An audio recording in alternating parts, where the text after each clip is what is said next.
Thanks for tuning in to the Up and Over podcast, a podcast where a bunch of marks discuss pro wrestling, where nothing's real, everything's a work, and our opinions don't even matter. I'd like to start, firstly, by introducing the duo down in my bottom right. I don't know what you're going to be looking at on the pot. Casey's shaking his head like it's a good thing. Firstly, let's introduce the dad. It's going to be his first calendar year, 365 days moving forward as Papa C. This is Cortland. Hello. And then we have, again, in the Mission Impossible hat, we have Tom Cruise's doppelganger. That is going to be Patty Mills. Hello, everyone. Hi. And all that. Happy New Year and shit. Happy New Year to you, Pat. We have our Cadillac cowboy himself in a cowboy shirt there. That's going to be my boy Ethan. How's it going? If I fall asleep, I've been up since 3 a.m. watching bullshit like Tomohiro Ishii and Evil and the worst match of the year award already been won. So yes. The man laughing. The man that looks like Bam Bam Bigelow. It's going to stick with me till I die. The man recording this from his living room that looks like a guest bedroom. That is my friend, my comrade. That is Casey El Gordo Gringo. Hi. Casey. What? This is really your living room, though? Yeah, bro. It's just like a corner of it. I thought this was a joke. Like, that's really your living room? Bro, it's a corner of it, bro. It goes out that way. It goes out behind me. I thought this was just a joke. See, I won't lie. Every time I listen back to these shows, I think the same thing. I'm breaking down what Mike says. It's his living room that looks like a bedroom. Is this man in his living room for real? Yeah, bro. It's a small corner. I'll take a picture, send it to you guys, so you can see. We established this it's a the first time we did this podcast, y'all. Yeah. Sure. It's like a right before we pressed record, Casey did. I got made fun of by Pat for eating my dinner. You don't know how hard it is to be. He was eating canned tuna. Nah, he was eating canned tuna. Bro. I was. It's a side of porridge. You know what? You don't know how hard it is being Mike Klinsky. With a side of pork. I listen. Fuck, guys, give me a break. No, it's fun. Mike. It's fun. Big Money Mike eating canned tuna. Dude, it's gone. Not Big Money Mike. I told you. This got abandoned. I'm just trying to live the gimmick. Now you're broken down like a car. Right, man. I'm eating 2 Dr. Peppers and my thoughts for dinner. You're fine. No shot, dude. Let's go. Pat and I are twins. I bet he did have some canned tuna. Fellas, today's podcast is Wrestlemania 20, a.k.a. the end of the Reign of Terror. Before we jump in, did anybody want to cover anything else before we dive into this podcast? Somebody got signed today by AEW, yeah. Today being Tuesday. Would anybody like to talk on that? That's going to Jake be Atlas, for those Jake who don't. Atlas, for sure. I like Jake Atlas a lot. I didn't really watch much of his NXT stuff, but before he came to WWE, he was really hot on the indies. And then me and Mike saw him. And wasn't his last match before he retired, Mike? He retired in Chicago. Like, he wrestled Effie at Effie's Big Gay Brunch, and then he was like, yeah, I don't really love this anymore, so I'm done. And that was just in September, so he said that he didn't have a passion for it, and I guess he found a passion again. So good for him. It was kind of a random thing with him popping up that was at Daly's place. He popped up like at dark at Daly's place. Good for him. I'm happy for him. Ethan actually touched on being awake at 3 o'clock this morning. I was as well. And we were watching night 1 of New Japan Pro Wrestling's Wrestle Kingdom 16 live from the Tokyo Dome. A couple things happened. We had Yo defeat Show was your opener. You had Kenta, Taiji Ishimori, and El Phantasmo beat Hiroshi Tanahashi, Taguchi, and Rocky Romero by DQ. You had Tanahashi DQ finish, by the way. Yeah, it was very weird. Tanahashi kind of lost his mind. You had the United Empire, Will Ospreay, Great O'Khan, and Jeff Cobb defeat Los Ingobernables de Japón. That's Naito, Sonata, and Bushi. You had Katsuyori Shibata return against Ren Narita, which was a banger of a match. If you haven't seen it, go out of your way to watch it. It was awesome. great to see Shibata return to a full wrestling match. Very cool. You had Evil become the new never openweight champion by defeating Tomohiro Ishii in what Ethan deems as the worst match of the year already. You know what? I'm going to call it. Worst match of the year.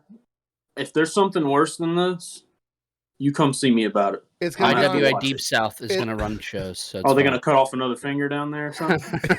Don't worry, the worst match will probably come from like NXT 2.0. It'll be fine. Oh, well, that whole promotion is the worst match of the year. That's it, dude. Casey has officially waged war. Let's pull up in a tank. Nothing's changed, I guess. You had Hiroki Goto and Yoshihashi defeat the Dangerous Techers for the IWGP Tag Team Championships. You had El Desperado defeat Hiromu Takahashi and retain his Junior Heavyweight Championship. And then you also had Okada defeat Shingo Takagi for the IWGP World Heavyweight Championship, setting up Okada versus Ospreay tonight as we are recording, but it will be Wednesday for you guys, Wednesday morning at 3 o'clock in the morning. It would have happened. Since that's happening and this will be out by the time, let's make picks real quick and see who's right and who's wrong. Who's going to win, Okada or Ospreay? Okada wins that. They're probably going to give it to Ospreay, but I want Okada to win. But I feel like they're probably going to. It's like the weird part where it's like you go, well, it has to be like it almost makes sense for it to be Okada, especially for him beating Shingo. But like also we just had the conversation, like it doesn't really like dampen anything about what he had already said, but Okada making the comments about wanting to face Punk and Danielson, it's like, would you want your champ to potentially leave with the belt to come to the States to do matches, or would you rather have him just be the face that comes over? The only thing is, Ospreay isn't living in Japan right now either. So either way you go, that belt ain't going to be staying at home. True. Unless they don't send Okada at all, which I'm pretty sure something's going to happen. Honestly, there's going to be some fucking strings that are going to have to get pulled, because that whole area, because of COVID, is just a fucking disaster right now. Like, trying to get people in or out is so hard. That's why Ospreay doesn't live there right now. It's because I think he got his...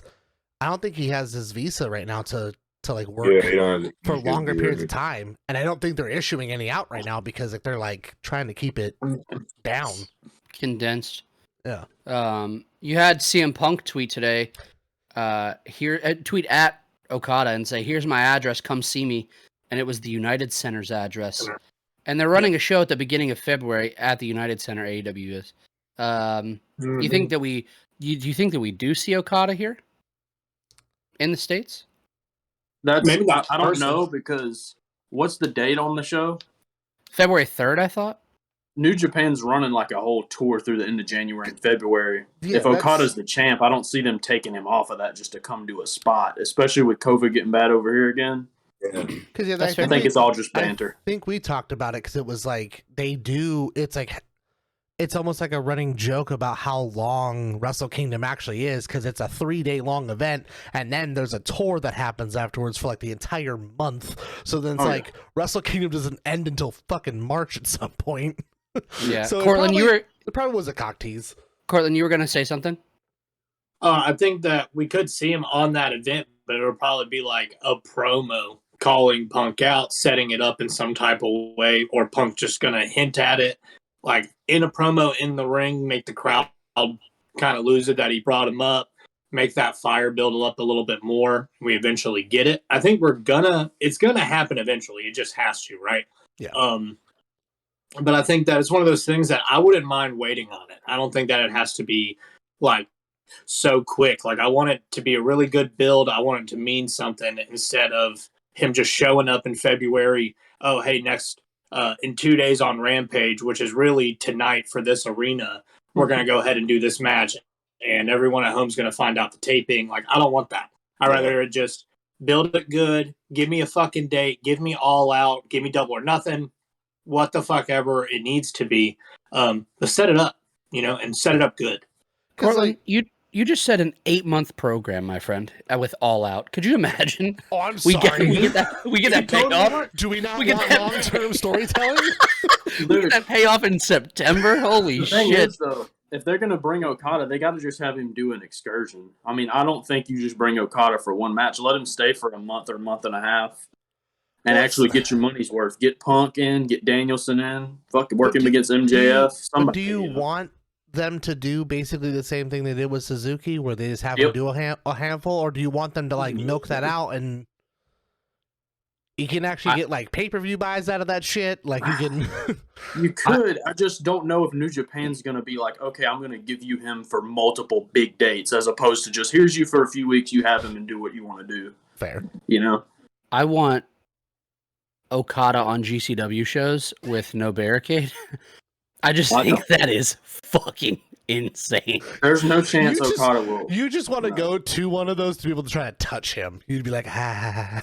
Listen, man, the story of meeting Minoru Suzuki is forever going to live in my brain. He stared at me and Mike for like stared at us, like just kept like side-eyeing us as he's taking a picture with someone else. He'd be like, yeah, he's just like, and there was nobody else around us. It was just us. And I mean, eventually we were was staring just at like, him too. So yeah, I eventually just told Ethan, I'm just gonna go up there and I like think the just do a problem meet and greet. is that he's trying to take a photo, and then you guys think you're just standing there when you're like slack-jawed, like ha at him. So he's like, "What the fuck are these guys doing?" that's probably what it Pieces of was. shit He's over like, "Are here. they gonna attack me or something?" Like, Dude, he would have whooped our ass. He's like, Oh, yeah, what, no, there's no 55? chance. He'd beat the shit out of Ethan he and I. fucking murdered me Dude, too. here's the thing. There's no, literally, you know, you see Suzuki and you hear all this stuff, and then you see him on there and he looks so cool and has this aura about him. But then you get in that room, and when you make eye contact with that man, It's different. I'm like, and the thing is, he's not like a huge guy, you know what I mean? But it don't matter. I'm just like, damn. It's the same thing with like, He's scary. He's 53, and he would beat the shit out of everybody here. Easily. But just to touch on one more thing about that, I don't know if I want him to come over to AEW and them have a few weeks with him. Like, I don't think that everyone's gonna feel the same way they did about it happening with Just one match? Is that what you're going to? no. I mean, like, what's the words I'm looking for? Like, Suzuki came over, right? Mhm. And how many matches did he win in AEW? Are Right. people going to treat Okada losing that many matches the same? that's the thing. He's not going to be able to lose, and then it's going to be a thing of is Tony Khan going to let his people lose? That's why it worked so well for them, is because he came over, put a shit ton of people over, and then he left. But It was still Okada a huge coming draw over, for him. Yeah, it's a huge draw, but like somebody's got to win at the end of the day. Let him beat MJF. Let I him have take a- MJF's win I streak. have a thought Cortland. where it's God damn it. Where we can kind Go of ahead. get like a you scratch my back, I scratch your back. He comes over, he does something with Punk. It's magical, whatever. Honestly, the longer we keep talking about it, I'm like, Punk doesn't really fucking deserve it, but like that's what he wants. Yep. I don't give a shit. If Okada wants it, Talking about Okada can get it because it's Okada. However, the other person in that conversation was Bryan Danielson. What if Danielson goes to Japan?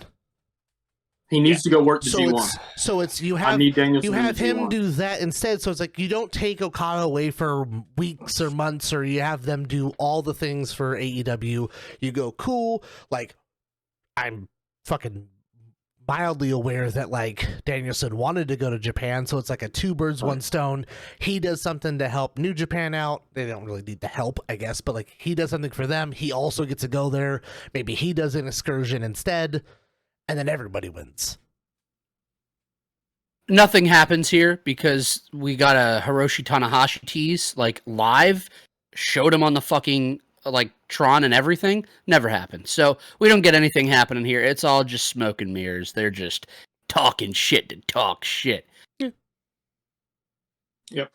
With that, let's get into this damn podcast. Ooh. Do Our want this- final. Yeah, I'm sorry. I'm trying to paint this in because you're just going to go right into it. We're jumping. thought. We're jumping ahead, just so everyone listening and watching this knows. We're full transparency. None of us want to fucking talk about the Reign of Terror anymore, and unfortunately, there's like a year and a half more of it that we'd have to go through, and we're over it. It's exhausting. It's the same shit over and over again. It hasn't.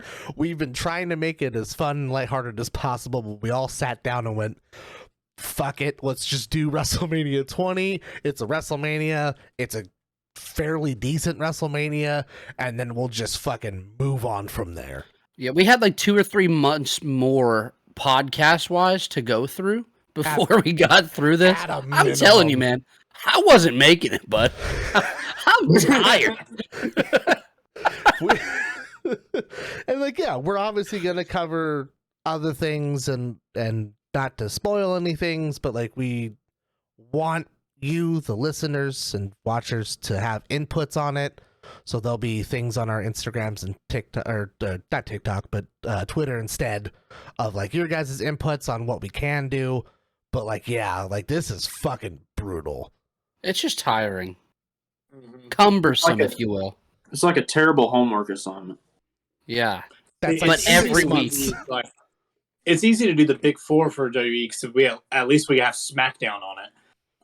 And that again happens here at WrestleMania, where the best matches on this card per 2003, 2004, 2005, it's SmackDown product. And thank God there's some on this shit, because I was not ready to watch more Raw. And I'll say, like, I don't think we're gonna completely skip away from these years anytime soon, because there are some actually good SmackDown pay-per-views. But like, if I have to talk about fucking Triple H and Scott Steiner and fucking Test and any of those Kevin Nash. motherfuckers like at nauseum for this time period anymore, I don't think we'll last. So I apologize, my wonderful leader over here, Mike. You may have the throne again. Let's get this shit over with. Saddle up. I now want to change course and just say that we're going to continue doing this, just to say fuck you to Casey for interrupting me. But no, this is going to do it, fellas. So let's get through WrestleMania 20. It is our 11th podcast. This was March 14th, 2004 at Madison Square Garden in New York City, New York. We had 20,000 in attendance. We immediately go live to the ring as Howard Finkel announces the world-renowned Boys Choir of Harlem performing America the Beautiful. We get a promo package for WrestleMania. And I don't know how y'all felt about this promo package, but it was 2 totally separate entities. The first half was kind of Vince McMahon, like just giving himself the tug around, right? And then the second half was like one of the best promos possible. But like the first half was definitely like Vince, like, oh yeah, buddy. Mm-hmm. Like he was, appeasing himself. Yeah, I love this. Yeah. WrestleMania is legal now. Yeah. Everything. Yes. But the second half of the promo package was awesome. Ethan, go ahead. All I need to say is, first off, you said tug around. I actually have it. The first half of this promo package feels like Vince tugging on his own dick a little bit, but I didn't want to read it that vulgar. Well, let me tell you what it ends with. Y'all got to remember, right? Vince and Shane holding what I assume is their child. There's no context. Like, it's just like, He just looks happening down. all of a sudden. It's just like- Well, It was so weird. It's like an aggressive fucking zoom in on fucking Vince's creepy ass face, and then it zooms out, and you're like, "Why do they have a baby? What baby is this?" Bet if you compared his face there and the face in his like NWO promo, they're the exact same fucking face. He's like, I'm gonna kill it, and then there's the baby, and he's like, my son made this. Like, how do you word that? It's just a tale of 2 different things, right? It's Who's so child? weird. I don't know. I think it's just a random I baby. think it's Shane's. I think I hope one of it's his not kids Shane. was born. I hope but it's yeah. just a random child. That would be a lot funnier if he was just like, "Hey, you random assistant, you have a baby. Let me see You that just had baby." one. You're still hired if you let me borrow that baby. That's such a weird thing to say. Moving on, we get JR and King welcoming us. Then we pass it over to the Spanish announce team, and then to Michael Cole and Taz. All those guys are dressed to the nines in suits and ties, and I loved that from the old WrestleManias. That like made those shows stand out when they were like dressed up and they looked good. And King isn't in his like 2003 Affliction shirts. We immediately have John Cena coming out. It's the first match on the card, which is Big Show defending the United States Championship against John Cena. Casey, I swear to God, if you interrupt me again. I had my hand raised. That's true. Sorry. So, the longest bit of notes that I have on this entire pay-per-view Is for this match? I wrote down word for word the rap. Ah, you're a piece of shit. All right, well, John Cena comes out. Casey, take the floor in your living room that looks like a guest bedroom. You got the franchise player on the Super Bowl stage, so get that Gorilla Big Show out of his cage. Ain't no way I'm going to lose to that King Kong ripoff. That's like Gary Coleman beating Patrick Ewing in a tip-off. I was cheers, bud. They loved it. They were cheers. They loved the shit out of this. I wasn't booing. I said, "Ooh." Oh, gotcha. My fault. Big Show is really an ape with opposable thumbs, and he stuffs his singlet. Looks like he's smuggling plums. Yo, everybody, he can't see me.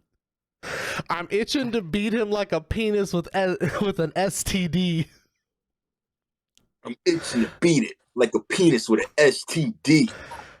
I'm not even wrestling, Big Show. The whole thing's a charade. My match is with the hippo float from the Macy's parade. Look. John Cena has said a lot of things in his career and his life, but the fucking hippo from the Macy's Day Parade has probably made me laugh harder than anything I've ever had. So it's time to get a championship to match these custom knucks. Madison Square Garden, say it loud, baby. Big Show Show sucks. sucks. And then they All start right, chanting. thanks, boy. And they start Fuck. chanting Big Show sucks. Let's That shit was awkward. can we monetize the probably only recording of Bam Bam Bigelow rapping? Is He that plays a a mean possibility? saxophone at one point. In All his right, career. I'm fucking done with this conversation. Look. Harlem Boys Choir. Yeah. John Cena's John- rapping. I was going high. I can't lie. I was The Harlem excited. Boys Choir. Good lord. Hey, dude, they killed brother. that shit. They did, dude. They crushed it. They killed that shit. And New Everybody York cried. loved it. I was like, Madison goddamn. Square Garden ate Is that now? that shit up. They loved it. I'm Um, still trying to figure In out. New York? Yeah. I'm still trying to figure out how we're 2004, yeah, right? 2004 Yeah. at this point. Yeah, yeah. Yeah.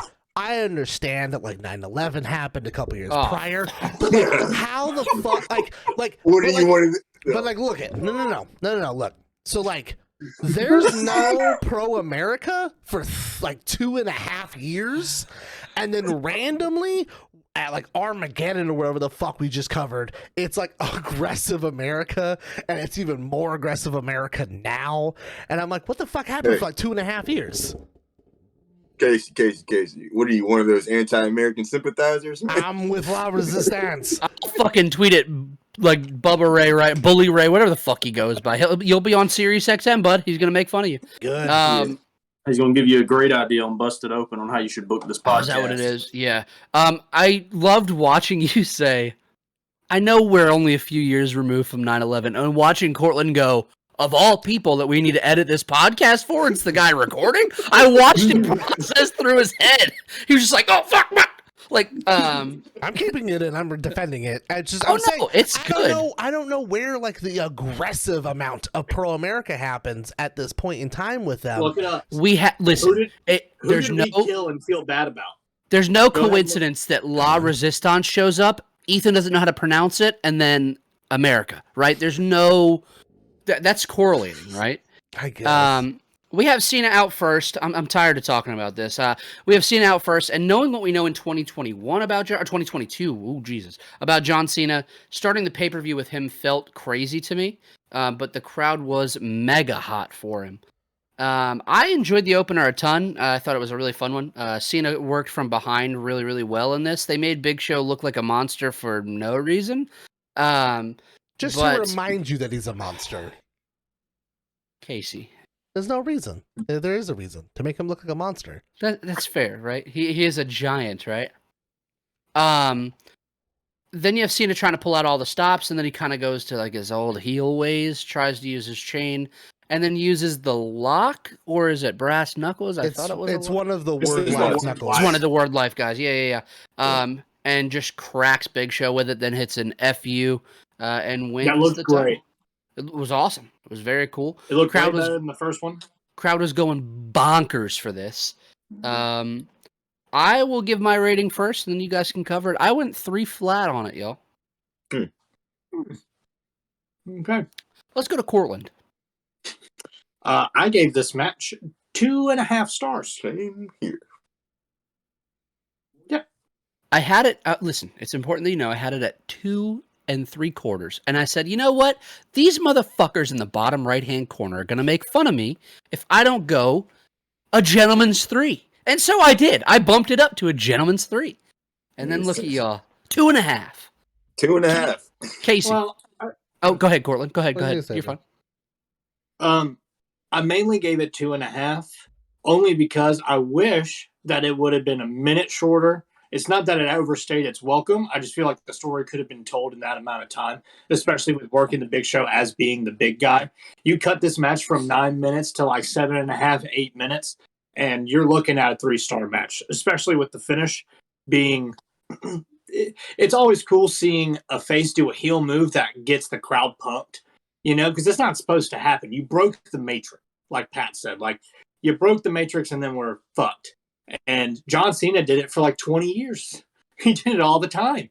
Just heel shit. You know, loving it. But- Fucking Eddie Guerrero. But yeah, my 2.5 is solely because of time, not for anything else. They worked just fine together. I like it. Let's go to Casey. I gave it 2 3/4, so you're fine. We can keep it all in that same area. It's weird hearing Madison Square Garden collectively chant "Let's go Cena." Yeah, like there's not a combative. There Cena wasn't a sucks. single fucking person that wasn't with it. So I'm like, oh, that was like, it just felt weird kind of knowing like how much he's disliked now and how much it's almost a game to like chant against him. Yeah. But like they kept that crowd, they kept their attention the whole time. They went fucking bananas a couple of times. Like, I thought it was a great way to start off WrestleMania, and then given how they kind of fucked that up for most of the rest of the pay-per-view, but like I thought it was a good start. So like, yeah, 2 3/4 is commendable. It's probably, I think, the best Big Show match we've watched this whole time. No jeans. Oh jeans. No jeans. We're almost out of that whole era, which is awesome. Thank God. Ethan, what'd you go on this, bud? 3 stars. To me, it's just, when I watch all this old John Cena stuff, to me, I see why they booked him the way they did and why they thought he was going to be the guy. Because, I mean, this match right here, you get the John Cena formula that you're going to get for years down the line. And it was, to me, it was his first WrestleMania, his first title win. To me, it's it's a household match. I've seen this match 7, 8, 9 times. It's on all of John Cena's DVDs. It's on, any compilation that's John Cena or WrestleMania related. This one's going to come up. Him, FU and Big Show for the first time is going to come up. This just gets a gentleman's 3 off the rip. Cena didn't do but like 2 or 3 things the whole match, but that's all he needed to do. And I think they saw His that in the story- back because that's all he fucking would do for the next 2 or 3 years. But it was great. Sound like a hater, bud. I don't Me? think that. Yeah, I don't think there's No. any coincidence that when people started hating John Cena is when he released his album of No. his rap song. I got 2 copies, baby. Oh my god! I bought was the just album. I got Speaking 2 copies. in Peep this. general. Peep this. I got the album and I went to a John Cena album signing at Fort Bragg. So Moving I don't know what you're talking moving on. Chain Gang is the click. We had Jonathan Coachman walking down the hallway, running into a couple people, most notably Teddy Long, giving him a big old hug. Holla holla. Dude, What did you say? dude. Time What? out. That was the most light-skinned shit I've ever seen in my life. I got that. Teddy Long I can't- walks up nobody to can him comment on it. and Great he job. says, wait, what do you say? Hold up, wait a minute, put a little WrestleMania in it. Yeah. Or Coach has no idea what to say to that, because who wouldn't know what to say to that? And then, Teddy Long, represent. This man, Coach, walks away and goes, yeah, man, you're always representing. He like rolls his eyes and shakes it like, you're always representing Teddy. And he's like, Jesus Christ. Get me out of here. He then walks into Eric Bischoff's office, and it's Bischoff and Johnny Nitro standing there. Yes, sir. And Bischoff tells Coach to go find the Undertaker, in which Coach says, nah, I don't really want to do that. And Bischoff says, you're going to do that. Then we cut to Randy Orton, Batista, and Ric Flair in near a staircase backstage. Orton reminisces on how he kicked Mick Foley down those stairs behind him, and they show the clip. And this was kind of like, it was like, all right, let's record, and then we'll record you in a different area, and we'll record you in a different area. And it felt like it was a long promo, but I loved that they let Orton do everything here, man. I mean, the goal is to continue with Orton being the legend killer, and we'll touch on that match as we get to it. But I didn't hate it, man. I just thought it took forever to get where they needed to go with the promo. Two things. One, my only note is, could have just made this a video package? I did not need to hear him recap the whole fucking thing. And didn't they air a video package later? Yeah, they redid it anyways. And then two, because of all those different camera angles, like one of the last ones where it's basically like on Batista's shoulder is like the most awkward because he's like, he's like, too. Like, it's so fucking awkward. And he's got his shades on. Yeah, it was just like it went on for so fucking long. I was like, couldn't we have just like sped this up a little bit? Or like he was just like at a leisure pace of like, and then 3 Mondays ago. No, you could definitely tell they were trying to kill time. Like, it was 4.5 hours long. And they didn't need to kill no time, man. Shut up. Cut this off, put it on WWE.com. Fuck. Right.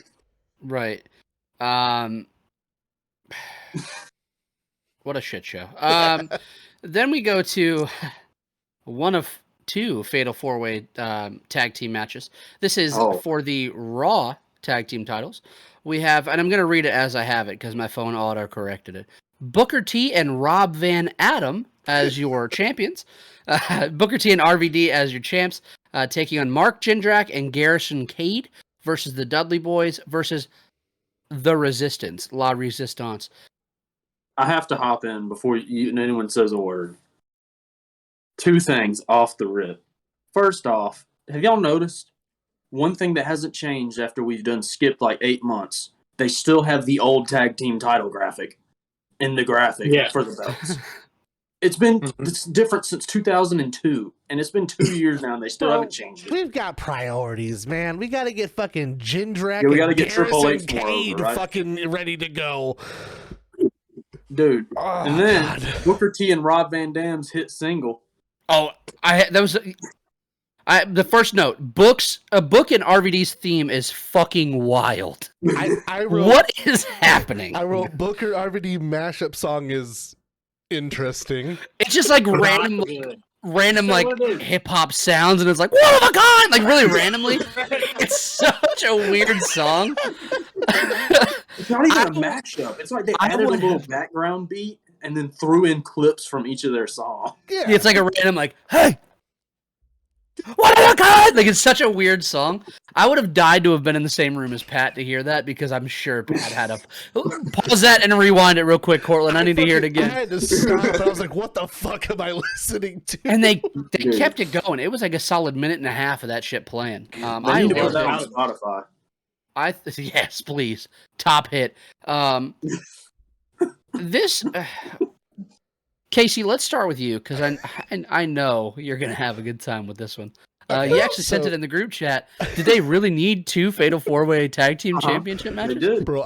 Certainly so. I hate this fucking match formula. It makes no fucking sense. It's sudden death, so it's the first pinfall wins. Right? It's the first pinfall wins. You can get tagged by anyone in there, which, like, for just throw out every other thing and just think fucking basic ring psychology. Why would I go anywhere near any other fucking team the entire match?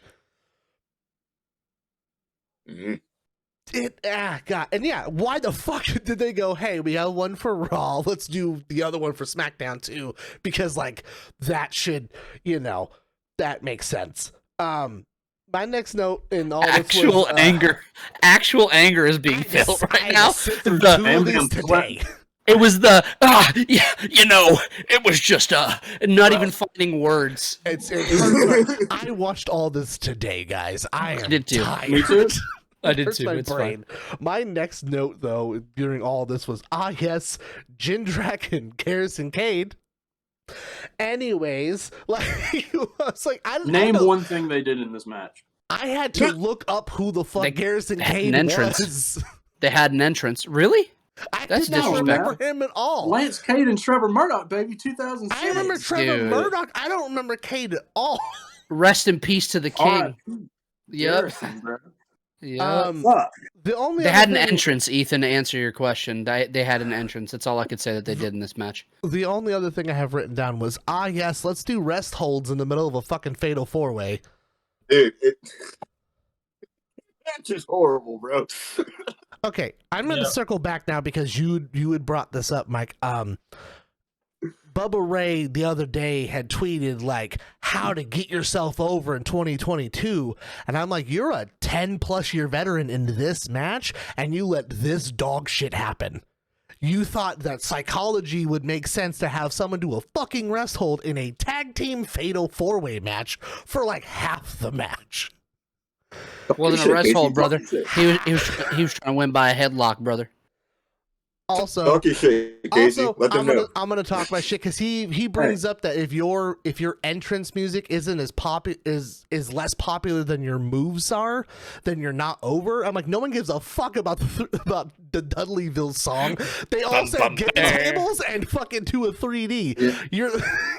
You're talking yourself into a hole. And maybe what's up? Like your 3 moves of doom, buddy. Enjoy it. All Bubba Ray cares about is that every man in this match was a real man. Real men. Yeah, real men, dude. Back in the day, brother, backstage, the real men really fucking swung their nuts around. I gave this a 1.5. I don't even know why anymore. You're finding reasons to go lower.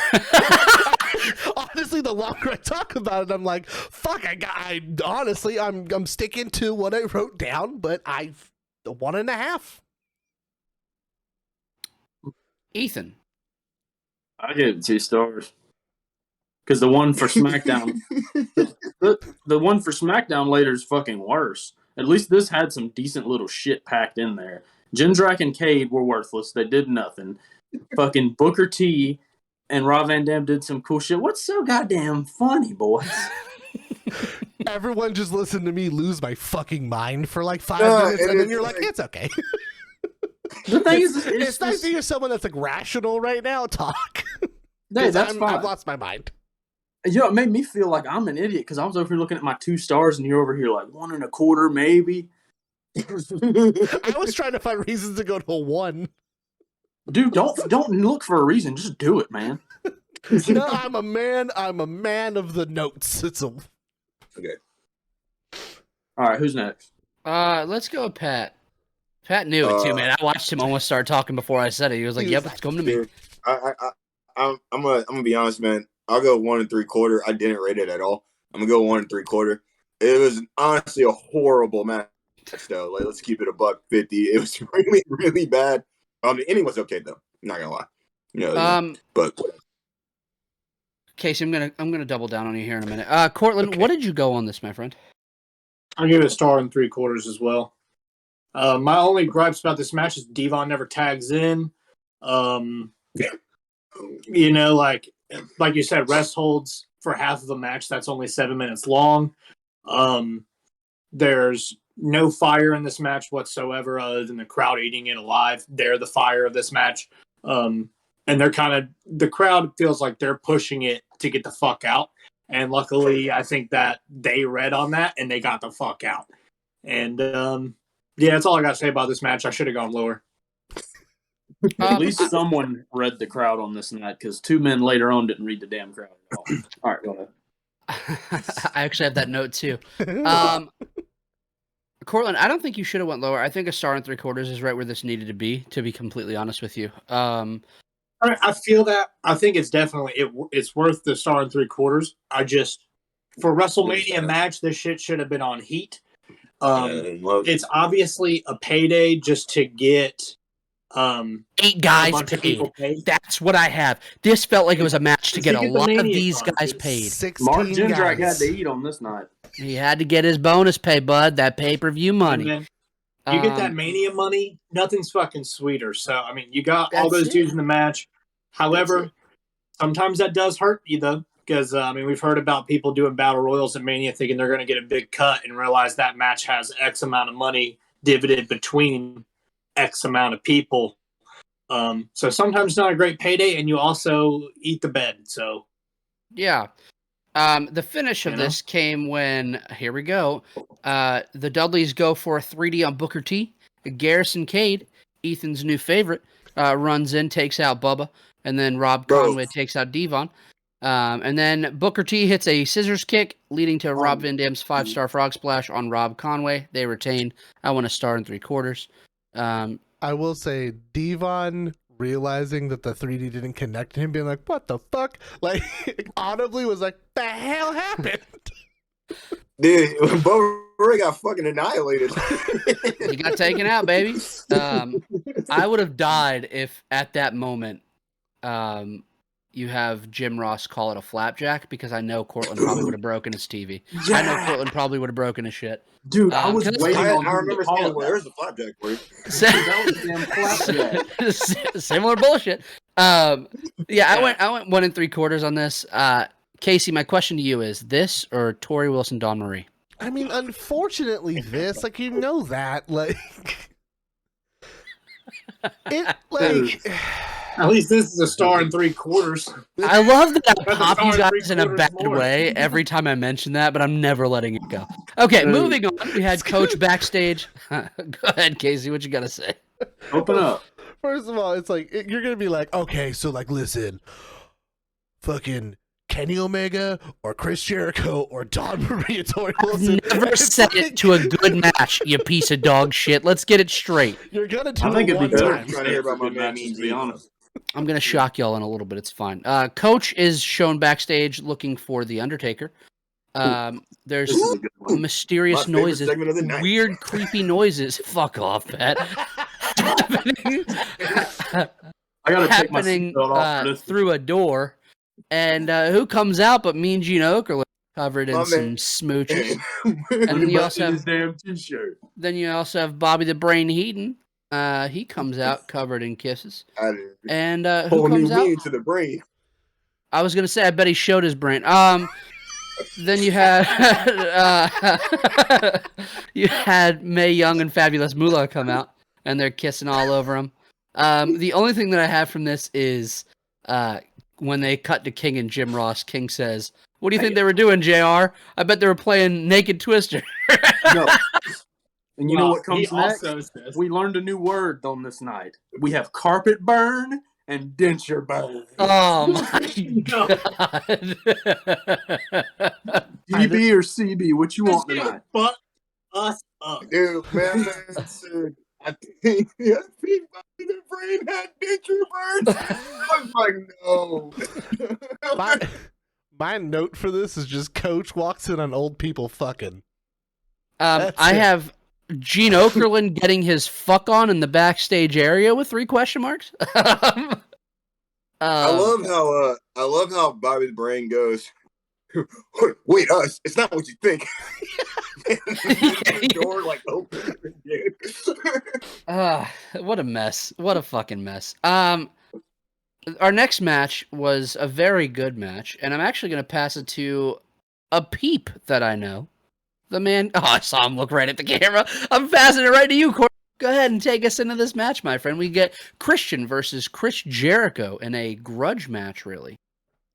Yeah, this is one of it's obviously straight from the brain of Vince McMahon. It's one of those love story best friends fall apart. And this all started because Chris Jericho made a bet for $1 loony, which is $1 United States dollar, that he could nail Trish before Christian could nail Lita. Good old fashioned. The old belt.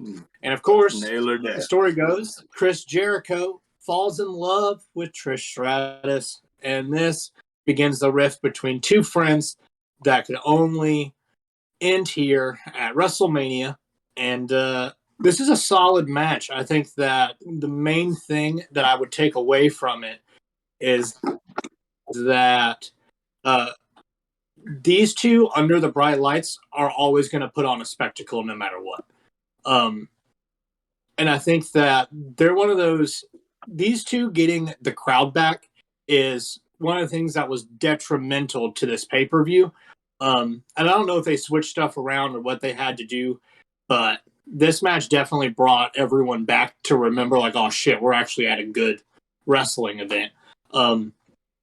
However, we get the screw job in the end, which isn't really a screw that you think of. Trish jumps on the apron, causes Christian to get this pinfall, and then at the end of this match, Trish is holding back Chris Jericho from attacking Christian once again. She turns him around and slaps him. Christian comes in and attacks Chris Jericho once the match is over, and they leave. And at the ramp, Christian and Trish make out with each other to a very upset, very perturbed Chris Jericho in the ring. I enjoyed this match. I wish that it could have. I don't want to say it could have been shorter or could have been longer. I think it's right at that perfect spot, 14, 15 minutes, especially for near opener of the card. It just felt like it could have gone a different way to me. I don't know why that it feels like this match could have been better to me. Watching it back so many times like I have this pay-per-view, this match always stands out to me. Even when I watched it when I was a kid, I was like, man, I really thought that they could have put on a 4-star or better under this light. But due to the storyline, I just feel like they couldn't pull it out. But I gave this match 3 3/4. I do enjoy it. I think both of them are fantastic workers. And, yeah, man, world champions all around. So what's not to love? I dig it. Ethan, what'd you go here, my friend? I did 3 1/4. I thought it was really good. I really and truly don't have a whole lot to say about it. Cortland really covered all of it. I mean, with Jericho and Christian, you're going to get a good match every time. You know, there's not a lot of flash and flare. And like he said, I feel like, you know, they may could have even cut 2 or 3 minutes off and did a little bit more in the time they had and got up to a 4-star match for me for sure. Mm-hmm. But I mean, for what they were doing, you know, I'm not going to sit here and complain because, like you said, it brought the crowd back. And I just like seeing Jericho work babyface again. He looked so sympathetic here. His facial expressions the whole time were really good. And then Christian, I love him as a heel, doing this whole thing he's about to go down the road of doing, being a little shitbag. So I went 3 1/4 on it. How about you, Casey? I had wrote down, this is what the Test and Steiner feud was supposed to be. That's fair. This whole thing was just like, when they originally had pitched that idea, this is what it was supposed to have been. And god damn it, was it nowhere near as perfect as this match was. I gave it 3 1/4. And I do want to correct Cortland on one thing. They did not make out. It was they did the two-tongued tango. Oh, go fuck yourself. This is what I believe JR says. Pat. I gave it 4 stars. Personally, I love this match. Also, I'm gonna go a step further. I think every teenage male between the ages of 13 and 18 should watch this match and this storyline to learn one of the most valuable lessons that you will ever learn in your fucking life. And that's to never, ever in your life be a simp. And what happens when you are a simp is what happened to Chris Jericho. Yeah. The match was perfect. The ending sold it for me because it was just exactly what a dude like me, who's been in situations like this, who's simped it before and got fucked over, I seen it coming a mile away. I was like, I don't know, man. I don't really trust Trish running out here randomly. She ran out here. She distracted my mans. He gets pinned. And then not only does he get distracted and pinned, but then he goes after her again. He didn't learn the lesson from the beginning. He waited, and then he got fucked again. And then he got fucked again. without really getting fucked. Without really getting fucked in the end. You made a bet and you lost the bet and still lost the girl. Yeah, it's a tough think he business paid him for the Chris dollar? Jericho. You think Christian paid him the Canadian. It's important that y'all know. It's Canadian. Right? Yeah. No, he didn't get that money. I doubt it. Can we talk about a couple things? Firstly, Jim Ross's use of CLB, which stands for creepy little bastard. Yeah. Good stuff. This went 15 minutes, and Cortland and Ethan said that you could maybe have gone a little shorter. I don't think so. I think this was a match that you almost needed in this spot because the other two were like two matches on this card so far have been less than 10 minutes. You needed something a little bit longer that the crowd could dig their teeth into so they didn't get too tired too quickly. I enjoyed it a lot. There was a spot where Christian has a Texas Cloverleaf in, and then Jericho reverses it into the walls of Jericho. Good shit. But can we talk about how the star of this whole feud was Trish Stratus? This is one of the best heel turns I've seen in this whole time period, man. It was awesome. I loved it. I loved every little bit of it. It was super cool. I went 3.5. I enjoyed it for what it was, for sure. I definitely think Cortland's right. It could have been something different. But the storyline called for this kind of match, and I enjoyed it, man. I didn't think it was bad. We get a Mick Foley segment backstage being interviewed by Lillian Garcia. He's really kind of stoic here and just kind of like, yep, I'm, ready to fucking beat ass. And The Rock comes up, he lightens the mood. You immediately see it like change, like the entire body language of Mick Foley changes, which it sold me on the match. If you weren't watching this to keep up with it, like you obviously could see Mick's tense about maybe losing in front of his hometown crowd, and The Rock kind of comes out and makes it all good. We get the typical Rock shtick, which is well received by the live crowd in New York. The Rock tells Lillian not to look at the people's package because the buffet is closed. You also get The Rock saying that it's mixed night and that everybody knows it. He turns the corner. He says the cameramen know it, right? Turns the corner and it's Hurricane and Rosie, and he says, we got the Hamburglar and Grimace. Put the hamburger away. Try the chicken McNuggets, you fat sumbitch. Yo.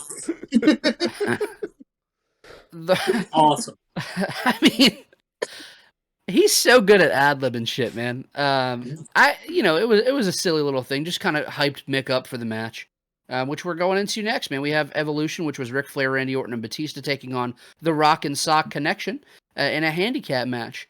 Casey, what you got on it, my friend? I don't know if this is going to be received well. I also have this match written down as Evolution is a mystery, and it just makes me laugh stuff. every time I look at it. I didn't think that this match needed to be on this fucking card at all. It was fine. I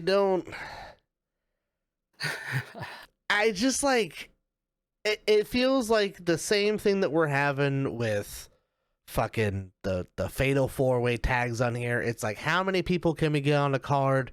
Give everyone a little bit of cheddar. We know that the crowd's gonna eat up the fucking Rock being there. Like, whoop-de-fucking-do. The only thing I will say that I absolutely loved is the fact that they did all of that work. They bring the Rock in, and they still have that motherfucker lose and have Evolution win, because the whole crowd hated it. Like, the crowd got fucking dicked on 2 times in a row, and like, I was like, I don't really know if you're trying to win the crowd back or not, but you're doing kind of a shitty job at it. I gave it a 2. It's a gentleman's 2, but like, I just like, this match doesn't do anything for me. I dig it.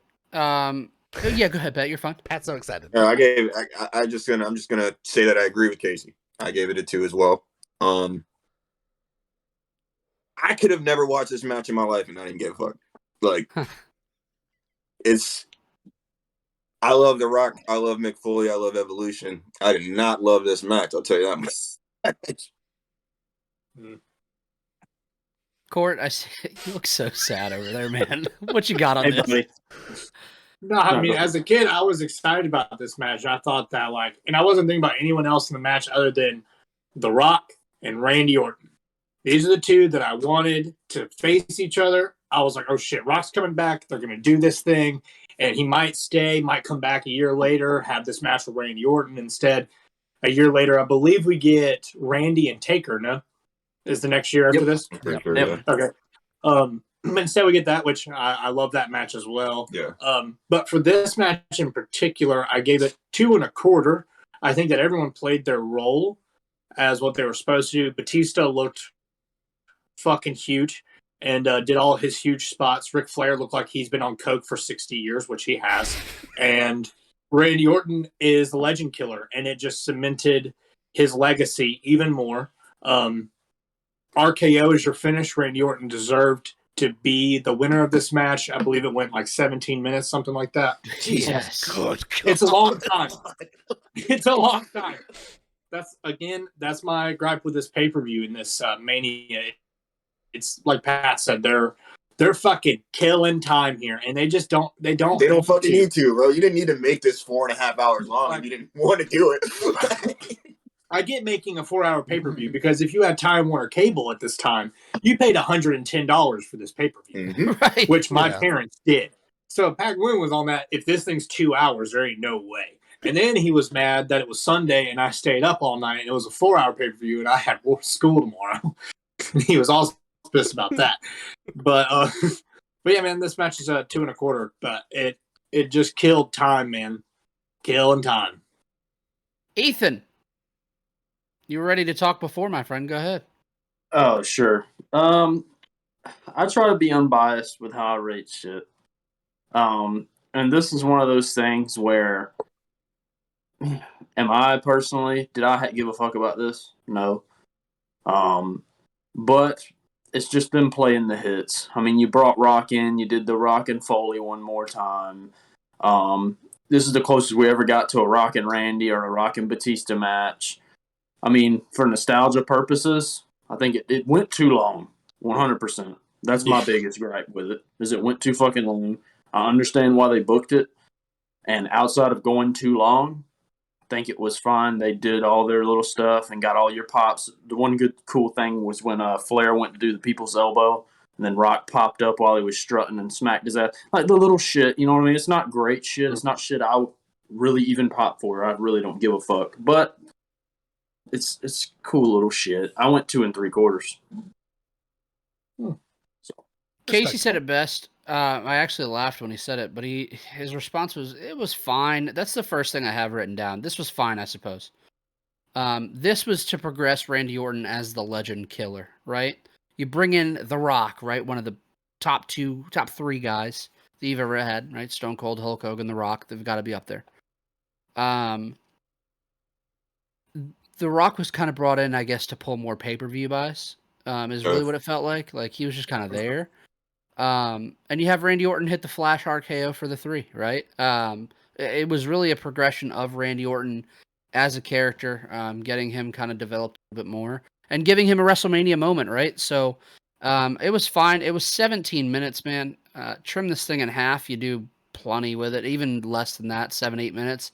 You just have Batista beat the shit out of The Rock for a little bit, give The Rock a little bit of fire. Boom. You lose to the numbers, and then you have the RKO. You call it a day, right? Get the fuck out of Dodge. But people paid money. They wanted to see The Rock. They got to see The Rock. They got a Rock promo. They got what they wanted, and that was the important part. I went 2 3/4. We get a Hall of Fame recap and celebration as they bring the inductees on a stage and let the crowd show them some love. Shouts out to Mean Gene for putting in work and then doing his job. You know what I'm saying? God damn it. This also went way too fucking long. They had so many fucking people inducted this particular year. I was like, I don't need to watch this. I was kind of fast forwarding it, just like with I fast forwarded through the whole thing. I was like, bro, like, how fucking long is this shit? And they were like giving like lengthy descriptions of who was there. I'm like, I don't give a shit. Just fucking come on. I do appreciate it did buffer on Pete Rose for half a second, so I was like, fuck you, and then I just kept going again. We get... I don't even want to fucking talk I'm going to let y'all have this one. All right, we get Miss Jackie and Stacy Keibler versus Tori Wilson and Sable in a Playboy evening gown match. We didn't even watch this shit, dude. We didn't watch this shit. I didn't even write it down in my notes. So I was like, why are you upset to talk about the next thing that happens? It's because I didn't write this down at all. We can skip it. Fuck it. Yeah, I got it. It's fine. 3 minutes of a horny wrestling spot. They wrestle in their bra and panties. Tori rolls Jackie up for a 3 count. I would rather watch Tori Wilson, Dawn Marie. I give this a quarter star. Moving on. I agree. One thing. Watch the finish back. I don't even know if I could say this is a good laugh because it's honestly fucked up. But when Tori's got Jackie rolled up and she like flashes her ass out, look at the front row. You got 3 or 4 Jerry Lawlers taking their. They pull cameras out of nowhere. I forget that you have like. Yeah, no, it's not even phones at this point, but it's like fucking. I brought my Kidman DSLR. Let's fucking get it done, Roger. Hell yeah, brother. And get those developed afterwards. Like, how do you explain what you just did? They've got the wind up. Hold on. It does. Puts the flash. Dude, that's the only thing I know. Hey, don't develop those. I'll get them done. yeah, please. Now, don't go looking at my picture photo. I'm gonna go pick him up. Don't worry. They're like looking. He's like looking. Door opens. I'm just looking at the family pictures. I swear to God. I'm upset that we even covered that. We get one of the best segments after this. We get a Chris Benoit and Eddie Guerrero backstage segment. Eddie tells Chris that no matter what happens tonight, he's proud of him. I'm proud of you, Holmes. Yep. Benoit says there won't be any losing for either of them in tonight's main events. Guerrero says that nobody expects Chris to win and that nobody believes in him. And Benoit shows some serious fire here, saying that he believes in himself and that tonight is his night because he believes. Eddie opens up wide, man, and they start hyping themselves up, hyping up each other, and they're legitimately sweating from the intensity in this segment, and it was fucking awesome. You could legitimately see they were so hyped for each other on that fucking night. They knew what was coming, man, so they had to sell that shit to each other, man. Got each other fired up. It was awesome. Then we cut to the Cruiserweight Open, which is a 10-man match for the Cruiserweight Championship. I'm just going to read you what I have. This would have been so awesome if it was given more time, but for 10 guys to get their shit in 10 minutes is just not feasible. It's 9 pinfalls in 10 minutes. Unfortunately, the crowd was pretty dead for this, considering they had to make the bounce back from that dog shit match they had before this. With the exception being when Rey Mysterio and Tajiri worked together. They were pretty hot for that. And that's what that should have been anyways. Chavo, Rey, Tajiri. That's exactly it. Chavo cheats to retain against Rey. I hate that I don't have much for this, but it was really robbed of time. But the men made the most of what they had. Kidman's springboard shooting star press was the biggest moment of the match for me. Yeah. Badass. He's out Brock. They need to ban that for WrestleMania. I went 2.5 on it. Let's go with Cortland because I know Billy Kidman is that dude's dude. I gave 2.5 as well. Like I immediately said, it's 9 pinfalls in 10 minutes. It's hard to tell a story with 9 pinfalls. It's a pin every minute, dude. It's just, it doesn't make a whole lot of sense, but it doesn't take away that I enjoy every wrestler in this match. I think that everyone here deserves to be here. They deserve this WrestleMania cut. They all have a rightful claim to that championship. I enjoyed it, man. I gave it 2.5. Wish it could have got more time. And just because I love everyone here doesn't mean that everyone needed to be here. I think we could have done a Fatal 4-Way, and it would have told a better story, and it would have put over that division. Way more.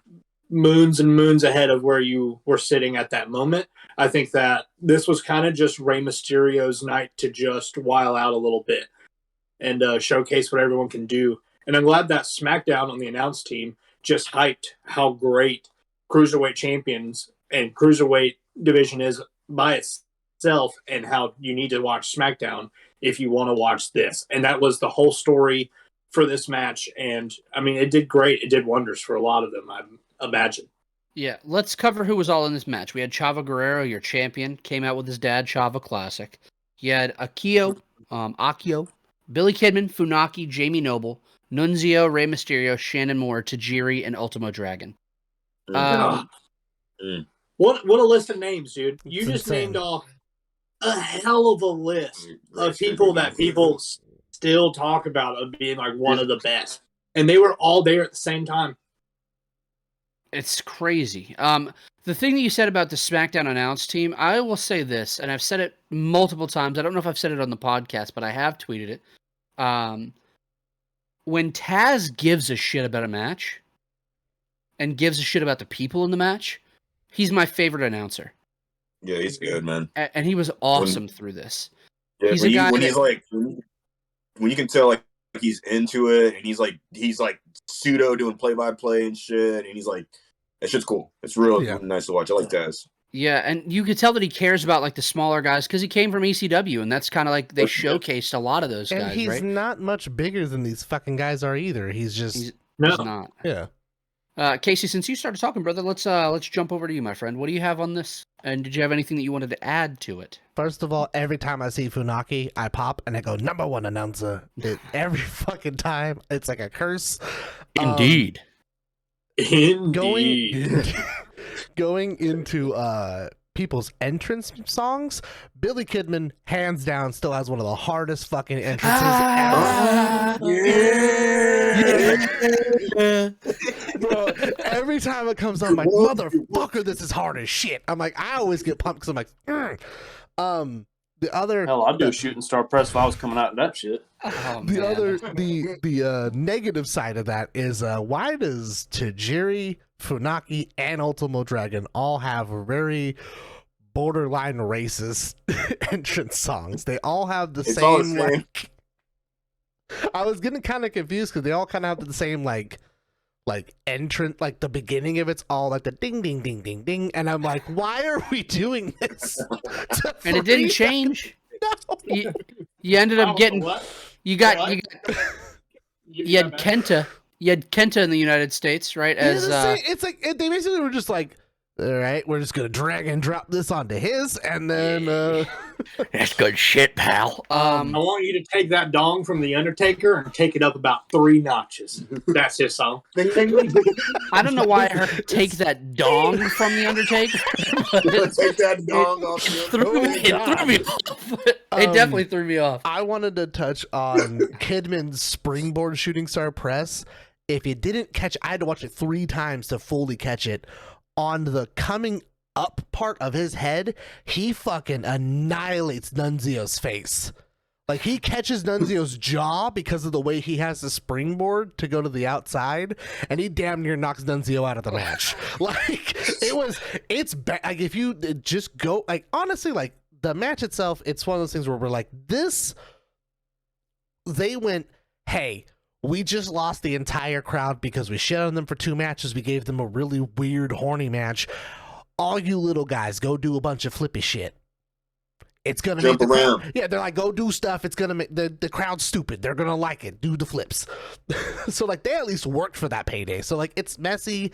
I think a lot of people got confused by the rules of it because it wasn't like overly clear on how they were doing it, because it was like. Yeah. Kind of a lumberjack match. Who knew when they were coming in? Like they never told us who was next, or like it was just like, oh, he's next, I guess. Yeah, like, it was. The only thing we knew was Chavo was in. Yeah, you just knew that Chavo was a champion, so he was going to be coming in last. But then it was like, yeah, like they didn't really say who was who, so that was like it was really kind of just all over the place. But like the guys themselves did what they did. I'm not going to knock on what Mike just said about Taz, but when Tajiri gets... But you are. But no, it's funny, because it's just a Taz thing. So Tajiri gets eliminated. Ray is looking at Chavo. Tajiri kicks Rey Mysterio in the back of the head, and Michael Cole's like, oh, and Tajiri with a cheap shot. And Taz goes, how is that a cheap shot? And he's like, I don't know, maybe because he just kicked him in the back of the fucking head when he wasn't paying attention. Like, he's not even in the match anymore.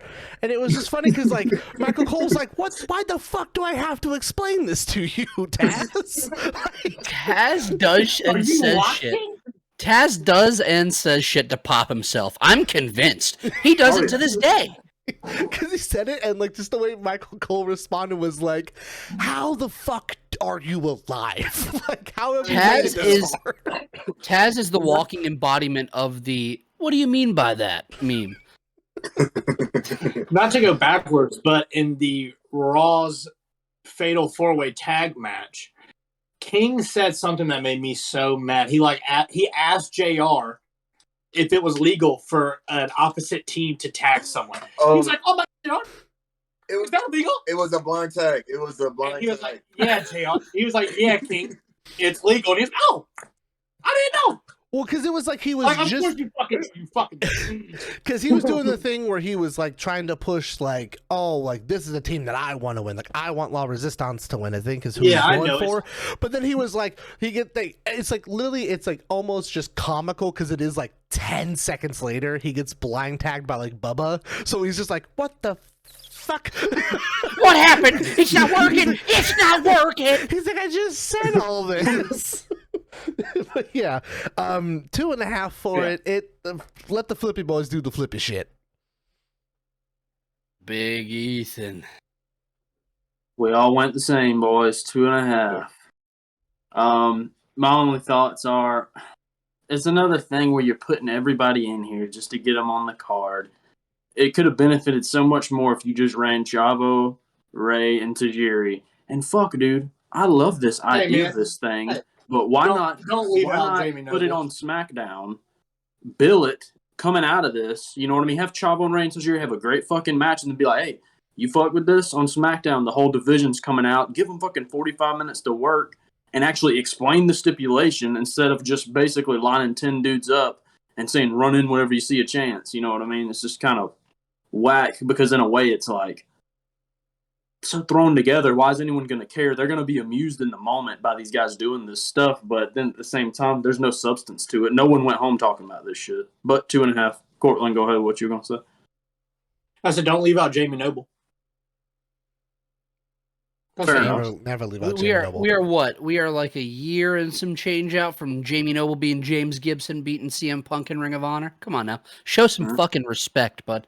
Show some respect for Gideon's boyfriend, bro. The trailer trash himself. Maybe when I win this match, I'll get this belt. I'm buying us a double wide. Fuck yeah, That's man. just awesome, man. Give me one of them 2-seater tractors. He makes me One of them that's smile automatic. every time he was on television. I fucking loved. It's awesome, I loved man. him I so fucking much. love Jamie Noble. Pat, did I give you a chance to speak on this? No, but Please take the floor, my friend. It's all you. I gave it 2.5 stars. I don't really have too much to add. I feel like everything's been touched on. I'll just be honest. Yeah, it could have been a really, really great match if they would have gave him more time to get the shit off. But I don't know. I don't know what they were doing. I don't book. So I like it. I don't know where Ethan went, and I was going to pass him this segment. So, Pat, do you have some notes about our next match? what's the next? I guess. Understood. It's fine. I got it. I'll take care of it. Wait. The next match is the fiasco from hell, ain't it? Go ahead, bud. Dive in. Let's get it. We have Goldberg versus Brock Lesnar. Look. I'm gonna look at your notes because I don't have much notes written about this bullshit that I'm about to talk about. Don't read Cortland's notes. I don't need anything from Cortland's notes. They're his notes. I need you to go off the top. What do you have on this match? Tell me about it. We had Goldberg and Brock Lesnar versus Goldberg versus Brock Lesnar with special guest referee Stone Cold Steve Austin. All right. I wish I wouldn't have missed this one. All you guys, and all my listeners and viewers of this pod, I don't have any notes about this, but I'm gonna let you guys know what's going on. Brock Goldberg, easily the worst WrestleMania match of all time. Oh, it's so great how bad it is, dude. I mean, you guys have seen it. We've all seen it. They stand, they look at each other, they stare, they try to clothesline. There's a couple fucking half-ass slams. This shit is god-awful, and it's fucking horrible. Yes. They run it back, and they do way better the second time around, I guess. But this time around, the best thing about this match was that Stone Cold was there. That was about it. Everything else was just, dude, if I had paid to go to this, based off the fact that I was going to see Brock Lesnar and Goldberg wrestle. And I spent a good amount of money. Maybe good amount. Madison Square Garden sold out. Wrestlemania. Front row seats. That's big. That's big. That's big money. And then I watched this bullshit happen. You know, I might take that L and jump the barricade because this is a load of bullshit. We don't condone jump. Would you do it for? Would you do it for Rikishi? Would you do it for The Rock? Would you do it for the Bloodline? I didn't do it for The Rock. The Up and Over podcast does not condone anyone jumping over the barricade at any live events. Don't do that. Pat, what did you go on this? No. Next. No. Go ahead. You were chomping at the bit. I was going to let you go, but then you got up. You went walking around. You had to stretch your legs out. Do your thing. Pulling into my driveway. I was wondering what was going on. But I heard you say it, and I wish I would have been here. But Pat killed it, so more than likely. But here's the deal, man. Brock Lesnar and Goldberg, right? Brock Lesnar, he's a great wrestler. Not too smart of a guy. Goldberg, bad wrestler, and a dumb motherfucker. So you get in this ring, right? And you got one really dumb motherfucker, and then you got a dude who's athletic but also kind of stupid. And then you have Stone Cold there who can't save it because, I mean, he can't tell these guys, hey, this crowd's turning on this. You might need to work this way. So instead, Brock and Goldberg get in there, and Brock's like, damn, these people are being dicks to me. I'm going to continue to work the planned match we had that is not going to work. Like, you can tell what they wanted to do. You know what they were wanting to do. If the crowd was into this, the way they started to work would have been fine. But what happened is they couldn't even get started because they didn't know what to do. Because the crowd wasn't reacting the way that they were thinking they were going to react. There's a reason, right? The reason was news had broke that they were both leaving. Both of them were leaving the company. Well, so right? at the time, no one really. You need to. There's no reason they couldn't have changed an audible on that. I mean, you know what I mean? It's like they're going to still go out there and just be like, all right, y'all are reacting to this. Well, Let's keep shoving it. No one really at the time knew that Goldberg was leaving. Like, I think it might have been rumored or whatever, but everyone knew that Brock was leaving, and everyone was fucking pissed. I think that having Goldberg also in that situation does not help, because he was like, it's not good. Fuck it, Goldberg I'm can't call anyways. a match, brother. Goldberg can't call a match. All he can do is do his 2 power moves. He can't call a match. All Goldberg knows how to do is beat his head in the door and run out there and boom, boom. Which he can't call a fucking match. He Fuck does this in match. his entrance. What'd you go, Ethan? What'd you go, Ethan? I went 1.5 stars because it was funny. You know what I mean? It was funny. It was something. I mean, the thing is, dude, I'd rather watch this than testing Scott Steiner. That's fair. Yeah. I know that Casey is chomping at the bit, so I'm going to make him wait a little bit. Cortland, what do you have on it, my friend? Yeah, see, I popped Cortland. He thought it was going a different direction, brother. The crowd just ran this match, man. Like Ethan said, they just ate it alive. You touched on it that the rumor came out that both of them are leaving the company. Even JR mentions it and says that rumors have made the rounds that Brock Lesnar is leaving. Rather, if that's true or not, it's just rumors, whatever. You sold out chants, like before they even touched. You got a "this match sucks" chants just off a collar and elbow tie-up. Both of them written down. The first time they touched. Hey, like off rip, dude. Like Rock came out and everyone's like, nah. Like, dude, it was like, dad. Everybody ready! Everyone ready! 1, 2. I've never seen. They wouldn't even let his opening riff get. I've never seen a fucking crowd just in unison of being like, we fucking hate this motherfucker. Everything about it. It was crazy. It just wasn't great, man. I mean, and they tried, like Ethan said, they tried to work the formula that they had planned out. It didn't work. They pulled a small audible, go outside of the ring, do some shit that's not planned, that looks fucking awful on both of your parts, because you can't just wing shit. You both are very, like, Goldberg can't A, win B, C, anything. D, E, you know what I mean? Yeah. So this goes off the rails pretty much immediately. They get back in the ring and they immediately shoot to the finish, because, I mean, what the fuck else are you going to do? If I remember correctly, Lesnar hits an F5 for a 2. Goldberg misses a spear and then lands like one of those what is it called? Fucking Gorilla press. Yeah, slam. bench press fucking weird thing. he does it wrong. Yeah, he like speared him. He dropped it. His ass and speared him. You're supposed to catch him and then drop him, and he was like, "I'm just gonna throw you in front of me and just fucking tackle you." Like, it just made no sense. Big, strong caveman throw, man.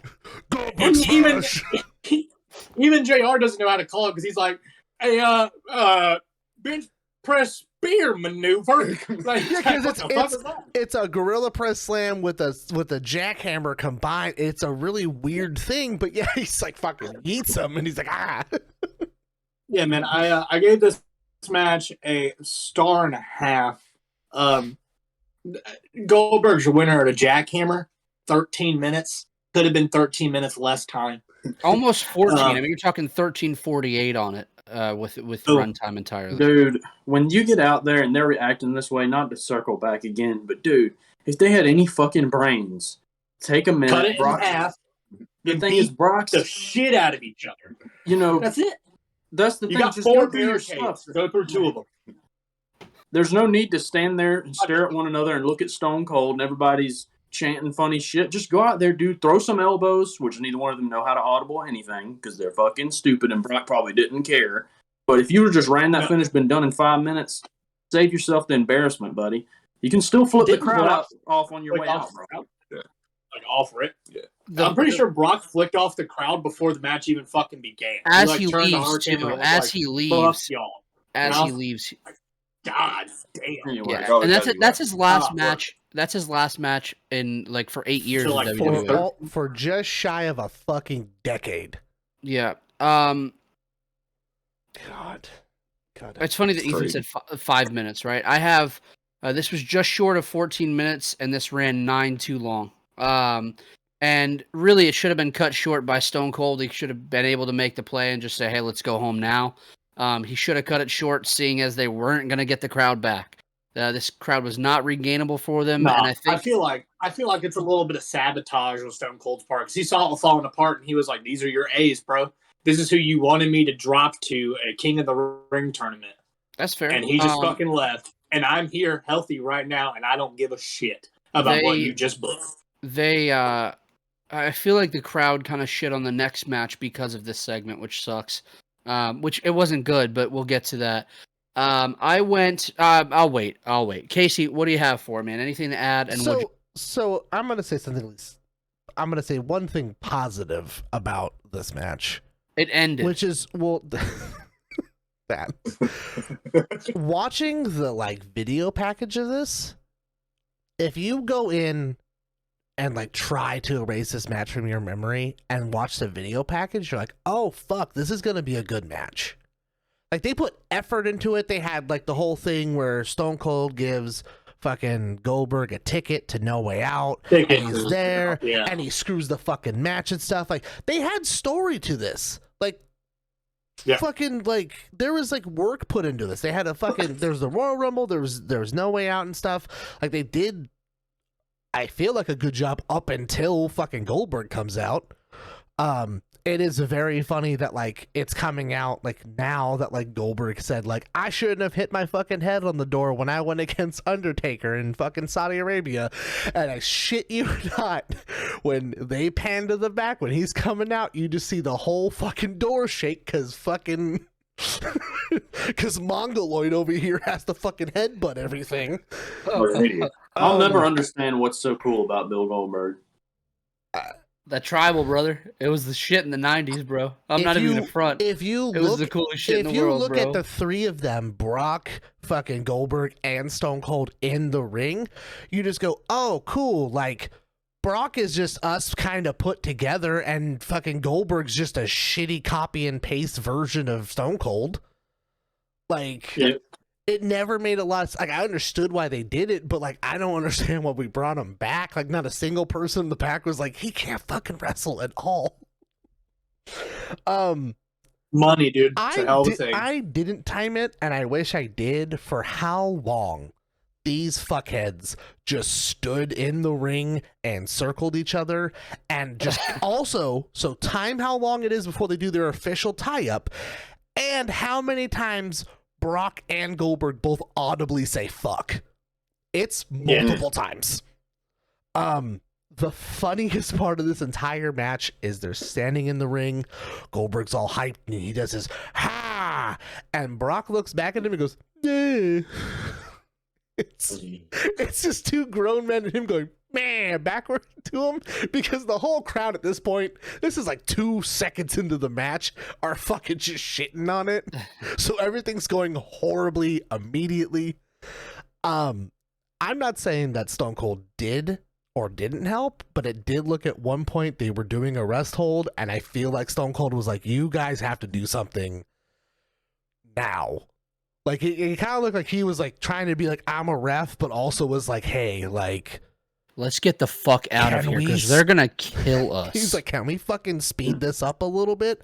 And then, yeah, you get fucking Stone Cold doing a stunner on both Brock and Goldberg, drinking some beers. It gets a star. That's it. It still didn't even win the crowd over. He stunned both of them. I went 3/4 of a star. I would still watch this over Tori Wilson, Dawn Marie, and over the Playboy nightgown match from the night, because that match made me want to die. Moving forward, we have a quick little thing for WrestleMania 21 being held in Los Angeles for 2005. Vince McMahon comes out and thanks the fans for 20 years of WrestleMania. And then we jump into the other... before we even jump into this match, before we get here...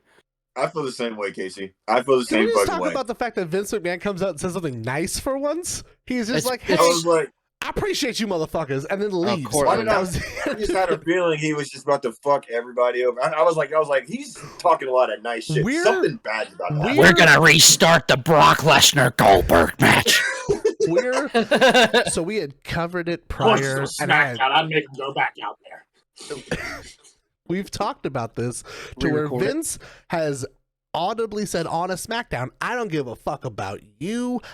To Kurt Angle, he's like, I don't give a fuck about anyone here. He's like, I don't give a fuck at all. He's like, none of your opinions matter, only mine does. And like less than 6 months later, he's like, I couldn't have done none of this shit without you guys. And I was like, this is weird. Listen, I know that Vince McMahon has like been known to be kind of a piece of shit human being, but it's nice to see like not in character Vince for once. It was getting Vince McMahon the CEO and not like Vinnie Mac. Like like it was like you clear as day had like I'm coming out, and it's also weird because it is his song in the background. So it's like, no chance, and he's just like, I love each and every single one of you, and then it just cuts back to the song. Yeah, it's just like it's a very bizarre moment. It's weird feeling. I was like, this doesn't feel right. It's like the dad that never complimented you and says, "Good job, son." And you're like, ah. Cortland earlier said that he would have rather, instead of the Cruiserweight Open, had another Fatal 4-Way match. These Fatal 4-Way matches were fucking exhausting. Tag team Fatal 4-Way. It's a huge difference between 4 people and fucking 16 or fucking however many it is. I was eight. I was exhausted. Right. Tag teams, fellas. Tag teams. Wait. 4, 8, 12. I wanted to say, just to get this out of the way, who in the absolute fuck gave Nick Patrick the responsibility of refereeing this match? Who gave Nick Patrick a job ever? Here we go. You fucked us. Here we go, Cortland. Go ahead. Take it over, bud. We have Rikishi and Scotty 2 Hotty, the world champions, the WWE Tag Team champions, taking on the APA, taking on the Basham Brothers, and taking on Charlie Haas and Shelton Benjamin, the world's greatest tag team, in a Fatal 4-Way for the WWE Tag Team Championships. Cortland, I know you feel impassioned, and, you have strong opinions about one referee, Nick Patrick. I'd like for you to take this one. He's just not great. Is this the match he trips over someone? No, he trips over, I think, Eddie. And is it the Eddie match? It's like Eddie and He like literally trips over him and fucking falls. This is just bad shit, man. The Bashams, bad shit, man. Bashams didn't need to be here. Again, this is another fatal 4-way that just doesn't mesh well. However, Bradshaw and Farouk are here, even though Farouk never tags in legally. Which at some point you just got to be like, dude, why are the two black dudes from both tag matches never tagged in? I was just about to say that. I was like, is that two? Yep, 2 in a row. Okay, we'll just fuck it. They forgot to write their parts. I'm pretty sure Farouk was like, I don't want any part of this. Like, I'm tired. I want to go home. Damn. Also, well, like, the main we have story like here- short-haired Bradshaw at this point in time, which like him and APA with short hair always weirded me out for some reason. Nitpicky, but fuck it. The main story here is that Rikishi and Sky 2 Hotty are the tag team champions, and who thought that they would be here as tag team champions 4 years or 3 or 4 years after the Too Cool started? And if you look back at, like, I believe it was the Royal Rumble they had at MSG, the pop that they got for Scotty 2 Hotty doing the worm that night in comparison to what they got 3.5, 4 years later in the same arena, it's awful. People just don't care about this. And neither did I, looking back on it now, 20 years later, just shy of. The breakdown for this match is Bradshaw hit a fallaway slam on Doug Basham from inside of the ring, sending him over the top.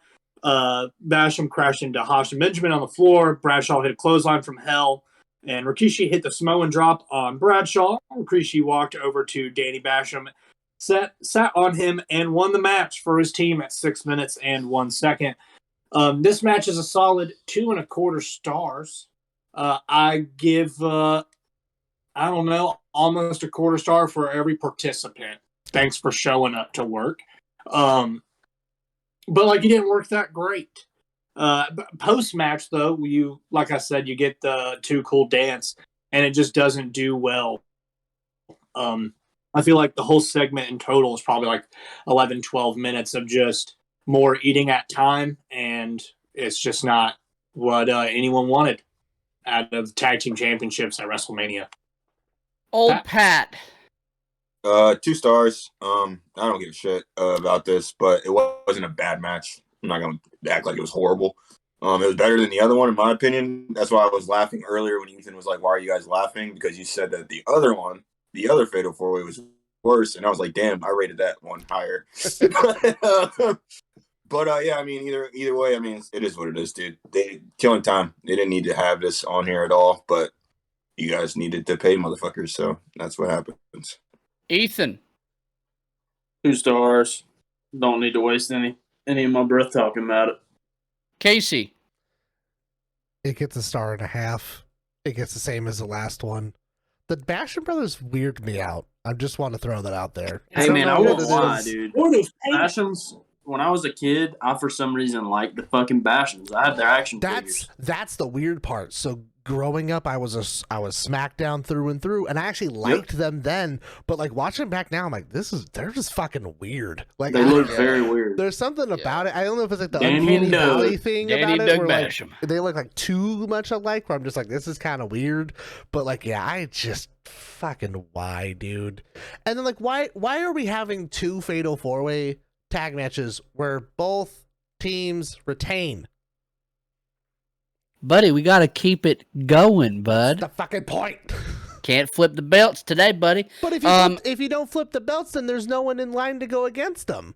That's There's fair. at least I'm a with you. rematch. Like, I'm with you. I'm with you. I thought I was going to be the only one shitting on this match, but I also went 1.5 stars. The only thing that I have positive written down is that it's crazy to think we are mere months away from Bradshaw as JBL being one of the main event guys. We are literally right around the corner. excited for that. After the Rikishi and Scotty 2 Hotty dance, there was a little bit of a pop for the worm, like the WORM, right? We get a promo for Edge's return, which has a big pop that you hear. Then we also have Jesse Ventura coming down and having a conversation with Donald Trump. He essentially just plants the seeds for Donald Trump versus Vince McMahon. It was whatever. Then we have Victoria defending the WWE Women's Championship against Molly Holly in a title versus hair match. This match actually came to be after Molly petitioned to be on the card, and they said, yeah, we just don't have room for you, sorry. And she was like, well, what if I shave my head then? And so that's how they actually ended up on the card with this match. Pretty cool little backstory on it. This was fine. Good.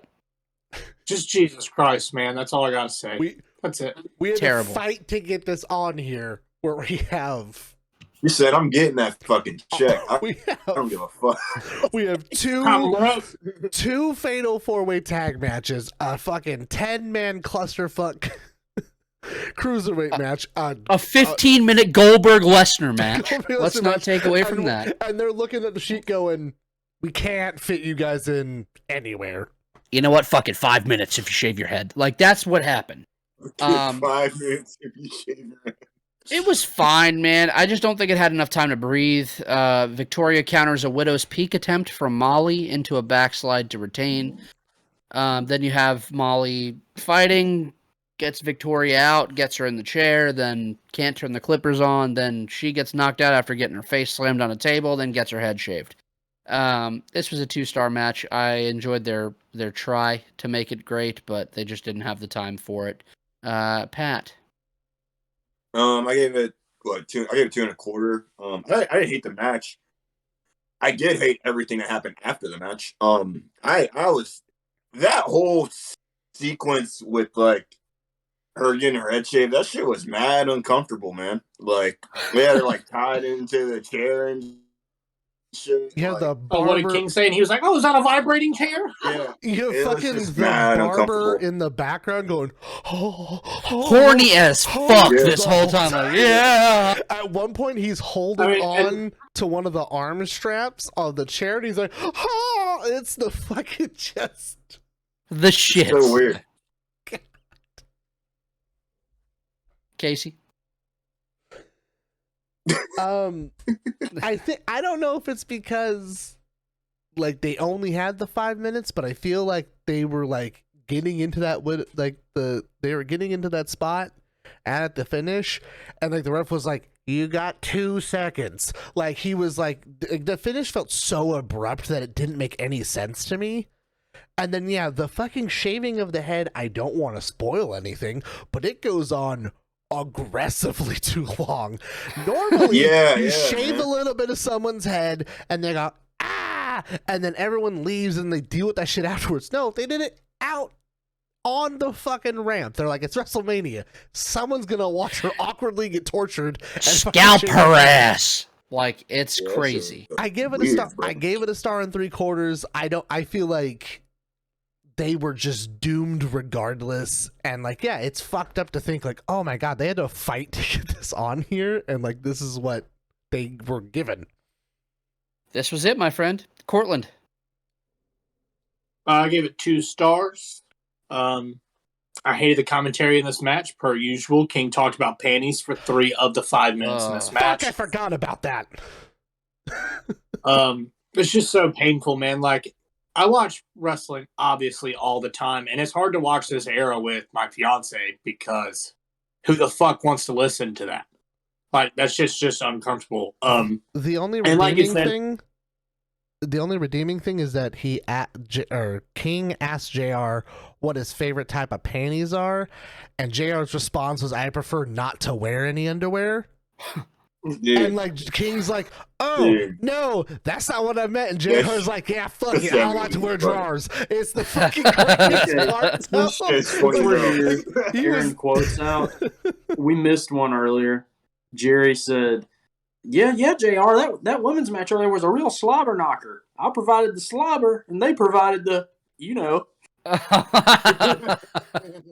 He's a piece of shit. It's just terrible. But I'm sorry. I guess it's my turn. But this match, Go ahead, I did 2 stars on it.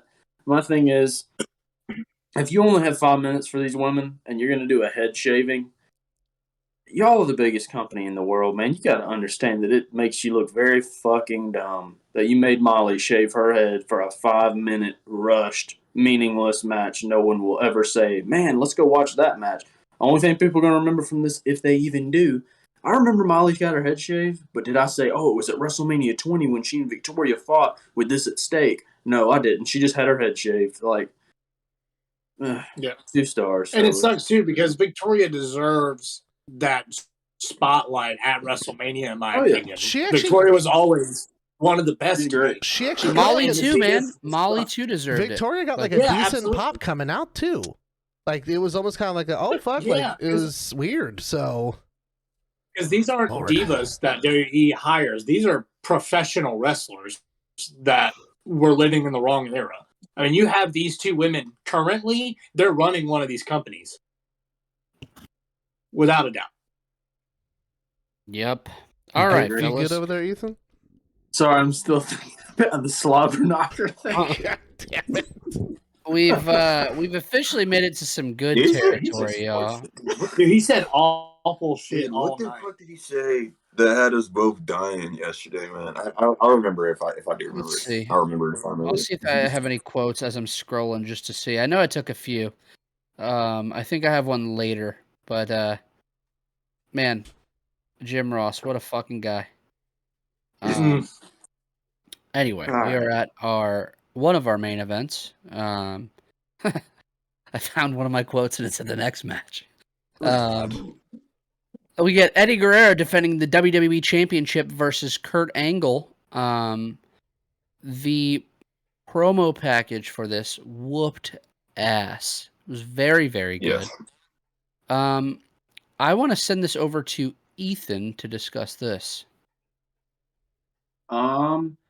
It's my second favorite match of the night. I thought it was awesome. It honestly just got better with age because I've watched it a couple times, but it's probably been 5 or 6 years since I watched this last. And I honestly didn't remember it being this good. I think I even rated it a little higher this go round. I think a lot of it's not to, throw Kurt Angle under the bus because he's great in his own regard, but I think a lot of the reason it's so good is because of Eddie. Eddie selling through this whole thing with all the ankle lock shit at the end and with him like unlacing his boots and shit. This was just, I went 4 1/4. It just really fucking hooked me and grabbed me in a way I don't remember it grabbing me when I watched it the first 2 or 3 times, which I think says a lot for how good the match really is. So, yeah, 4 1/4 from me. Awesome match. Pulled me back in. This show had lost me at this point, man. I was so bored and tired. I didn't barely pay attention to the last 3 matches. So, this made me feel like I was watching a WrestleMania again. Yeah. So, Yep. Casey. I loved it. I will say, and I don't want to touch on it a whole lot, but just something about Angle giving Eddie shit in the promo package for being a drug addict just sounded weird with me. Yeah, I was like, when he's visibly on perks. I was like, not at this point. Not yet. But I'm just like, I'll give it just a few more years, buddy, and we'll have a different tune we're singing. I gave it 4.5. I love the match. I think that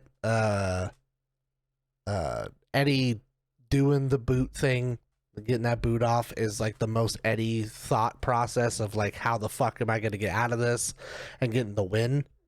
Yeah, not a whole lot on it. Honestly, I feel like I don't think there's a single person here that could say that like we weren't dreading everything up until this point. So it was hard to get back into this. But yeah, it's a classic match. Yeah. Cortland. It's an instant classic, man. This is just 2 of the best at their best. It's hard to look at. Like, if you did a Eddie Guerrero's best matches of all time, it's hard to not put this thing in there, man. It's unbelievable how great these two work together. It's amazing mat wrestling throughout this entire thing. The camera work and storytelling, facial expressions. It's hard to find another match on this card that sells as much as this one does. like I said, pulling you back into a pay-per-view, it's fucking these two, because damn, I was over it. But the finish with the boot, obviously, the Angle's been working on the ankle all night, and he's outside of the ring, and Eddie Guerrero takes off unlaces half of his boot. Angle looks up at him, and they zoom in on Eddie, and Eddie says, "Oh shit," and starts sliding backwards, feared for his life. You got Angle immediately wrapping it on. He does a quick spin. The boot's gone. Rolls towards him. Roll up. Small cradle. What else do you want out of this match, dude? It's just two dudes that can work together the best. And one spot that I recommend anyone going to watch, you can check it out on Up and Over Pod Instagram account. I posted a reel, I believe, today or yesterday. The sequence of Kurt putting Eddie on the turnbuckle, and he goes for what would only be, you'd imagine, either a superplex or the belly to belly.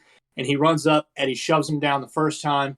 He comes running back, throws him down a second time, shoots for a frog splash, and Kurt rolls towards the turnbuckle. And this is all within about 10 seconds. I mean, the beginning of this segment, the crowd is sitting. And within 6-7 seconds, people are jumping up and down out of their feet because it's just so fast. And when you have such a slow build, and then you have this crash of a moment, it's hard to not put this, like I said, in the top. So 4 3/4. It's hard for me not to give it 5 because, I mean, goddamn, two of the best at their best. I thought you were going 5. Truly, I want to, man. You said, but what else could you want from this match? And I was like, oh, he's going 5. He's doing it. He's pulling the trigger. I feel like it's a 5-star. it's hard Like, for me to give it another 5, but I feel like if this was on any other pay-per-view, like if you just took the whole match and then put it on a different pay-per-view that wasn't 4.5 fucking hours long, like it would easily, but it's like I feel like all of our brains are just fucking melted, so it like warps that perception of it a bit. And it pulls from the crowd too. I mean, they've been there having to deal with the shit all day, right? Because So we're like at least 3 hours in at this point, right? for sure, yeah, we're deep. Pat, what you got, bud? Okay. Well, I initially gave this 5 stars. And it wasn't that hard for me to do that until Cortland said, well, if you give this 5 stars, remember the main event. And it kind of fucked me because I don't know which match I like more. I love them both. So I'm going to bring this down a notch to 4 3. I'm not going to tell you what I'm giving the main event. But regardless, this match is damn near fucking perfect. Yeah. It's just amazing. It's crazy to watch the crowd go from, I mean, it looked like they were all ready to go the fuck home before this match started, to like being excited midway through, to being everybody standing on their feet by the end of the match. Everybody just excited about what happened. The finish to me sold it. That was what made me want to give it a 5-star because, I mean, it's a classic. The fuck do you want more from Eddie Guerrero at WrestleMania but a fucking good shit. Stealing a fucking victory, it's the most bro. Eddie shit in a way possible. that you've never seen before. Mm-hmm. On top of it. The smoothness of him kicking the boot off too to the front flip, just a smooth boot somersault, pushes back, roll up. It was just perfect, man. Like I fucking love Eddie Guerrero, RIP, obviously. And I love the match. 4 3 is where I'm going. I love it. So like I said, man, the promo package ruled for it. The match was fucking great. This was storytelling in waves, right? You had Eddie take the risk outside after going tit for tat for a little bit. The risk outside hits his, lands on the barricade, hurts his ribs. Then you work the ribs for a little bit. Then you build back. Then you have Eddie with the fire back, and he was built like working from underneath. And then you have the ankle stuff. Like, this was fucking excellent, man. This was so good. Mm-hmm. Eddie going for the frog splash and then Kurt getting up and hitting that top rope belly to belly. It's to be expected from Kurt Angle, and it still pops me every single fucking time, man. Yeah. Mm-hmm. How do you not love it? It's the same spot he went for multiple times in the match, but still when he pulled it off, you're like, fuck yeah, that was sick. Yeah. Strapless Angle emerges, and this shit turns into overdrive. Like, it is fucking on like Donkey Kong. Then you have like a bunch of near falls, the close submissions. Then you have Eddie untying to relieve pressure. He's not even thinking of like for the win. He's trying to survive, and then he uses it to win. It's just good shit, man. The crowd went fucking nuts when he got the pinfall too. I went 4.5 on it. I loved it. I thought it was awesome. And really now we're past all promos. We're just jumping from match to match. We get a marquee matchup, which I remember the pay-per-view for this match specifically, funny enough. We get Kane versus The Undertaker. Here is the quote that I have written down. As Kane makes his entrance, you have Jim Ross in the most casual voice, not yelling. He just says, he is a psychotic, hideous monster. And I had to pause it and rewind it twice because I had to hear it again. Jim Ross actually speaks with fear when he talked about Kane at this time, and I loved it, man. Everything about it was awesome. At Survivor Series, Kane buried Undertaker alive. Kane refused to believe that his brother was still alive. He thought he killed him. So much so that once he makes his entrance, he actually looks up the ramp, and if you read his mouth, read his lips, he says, "You're not coming back tonight. I buried you alive." The lights go out. Paul Bearer's voice comes over the speakers, and the crowd goes fucking bananas. It's good stuff. You get the Druids out with Paul, and Undertaker returns as the dead man. There's a quick shot. It's like they were switching from camera to camera so fast, but there's a quick shot of Kane losing his fucking mind in the ring, and I loved it. They had to cut away. Also, the Druids caught themselves on fire. Did they really? They had to cut away because the last two that were coming out, like a bunch of fucking flames were coming out, and so you literally you just see their fucking feet. You can hear fire extinguishers going off. Just I need to rewatch it. The whole time, so they And had you to can cut watch away them from it. walk, and you like literally see footprints like you would in like fucking Grand Theft Auto if you like stepped in blood. It's like fire. Yeah. I don't know what the fuck they doused those things in, but they were dripping flames. It was sketchy. The match was forgettable at best. But it's important to know that it did not overstay its welcome. Yes. Undertaker's entrance was almost as long as this whole match, which was so sick. I enjoyed that. But Dead Man Taker always has 75-minute long entrances because he even when he had a bike as the other fucking Undertaker, American Badass Undertaker. You gotta come He out. You gotta come down the ramp. You gotta go around the ring. You gotta go back up. You gotta do it again. You gotta rev it a couple times. So you gotta make sure you get the kickstand down because I think those are all rentals. Like you gotta make sure everyone sees the bike. He just likes the attention. Yeah. Anyway, Taker hits the tombstone for the pinfall victory. I went 2.25. Cortland, what you got, my man? I gave this match 3 stars. Here's why. There's the gentleman's. It's not three, about the son match. of a bitch. It is not about the match itself. It is the story. This is one of the greatest stories in professional wrestling history. And like I said, it's not about the match, even though it had its ups and downs. Kane's selling is the best. Even to the beginning of this match, and Taker's already taken off his big ass hat, and he's standing there, and he's already done his eye roll thing, and then they're just standing there, and this crowd is fucking losing it. And Kane even closes his eyes, and he says, "You're not real," and he puts his hand out to touch him, and as soon as he touches him, Taker punches him, and it's like. It's just a little shit like that that makes it special, you know? I remember begging my dad to order me this pay-per-view, and it was because of the main event, and it was because it was Undertaker's return as the dead man, you know? And then you have, it's the story. It's hard to give any of their matches lower than 3 for me, just because the story, in my opinion, is one of the greatest. But if you take the story away, this is a 2-star match. Literally. Yeah. But it's the story, man. Shout out Bruce Pritchard for creating Kane, because goddamn, dude, one of the greatest gimmicks of all fucking time. Let's stay in the room. Pat, what you got, my man? I gave it 2 stars. Theatrics alone is great. Story's great. The Undertaker's entrance is fucking iconic, bro. But I didn't really love the match that much, dude. I remember being a kid and watching this WrestleMania and being fucking pissed after this match. But that doesn't, take away from the story and the theatrics and the entrance itself, and Kane selling the fuck out of this. But yeah, I'm not a big fan of the match itself. So yeah, I'll go 2. I even go 2.25. 2.25. Hey, that's all right. Casey, what you got for me?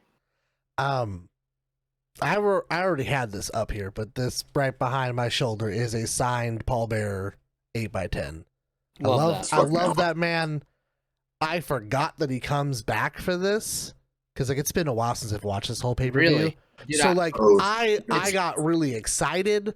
Like I had like the whole like I felt like a kid again because I was like, oh fuck, I was like, I forgot about Paul Bearer. Like I love that man. Like I loved all of it. What was his name?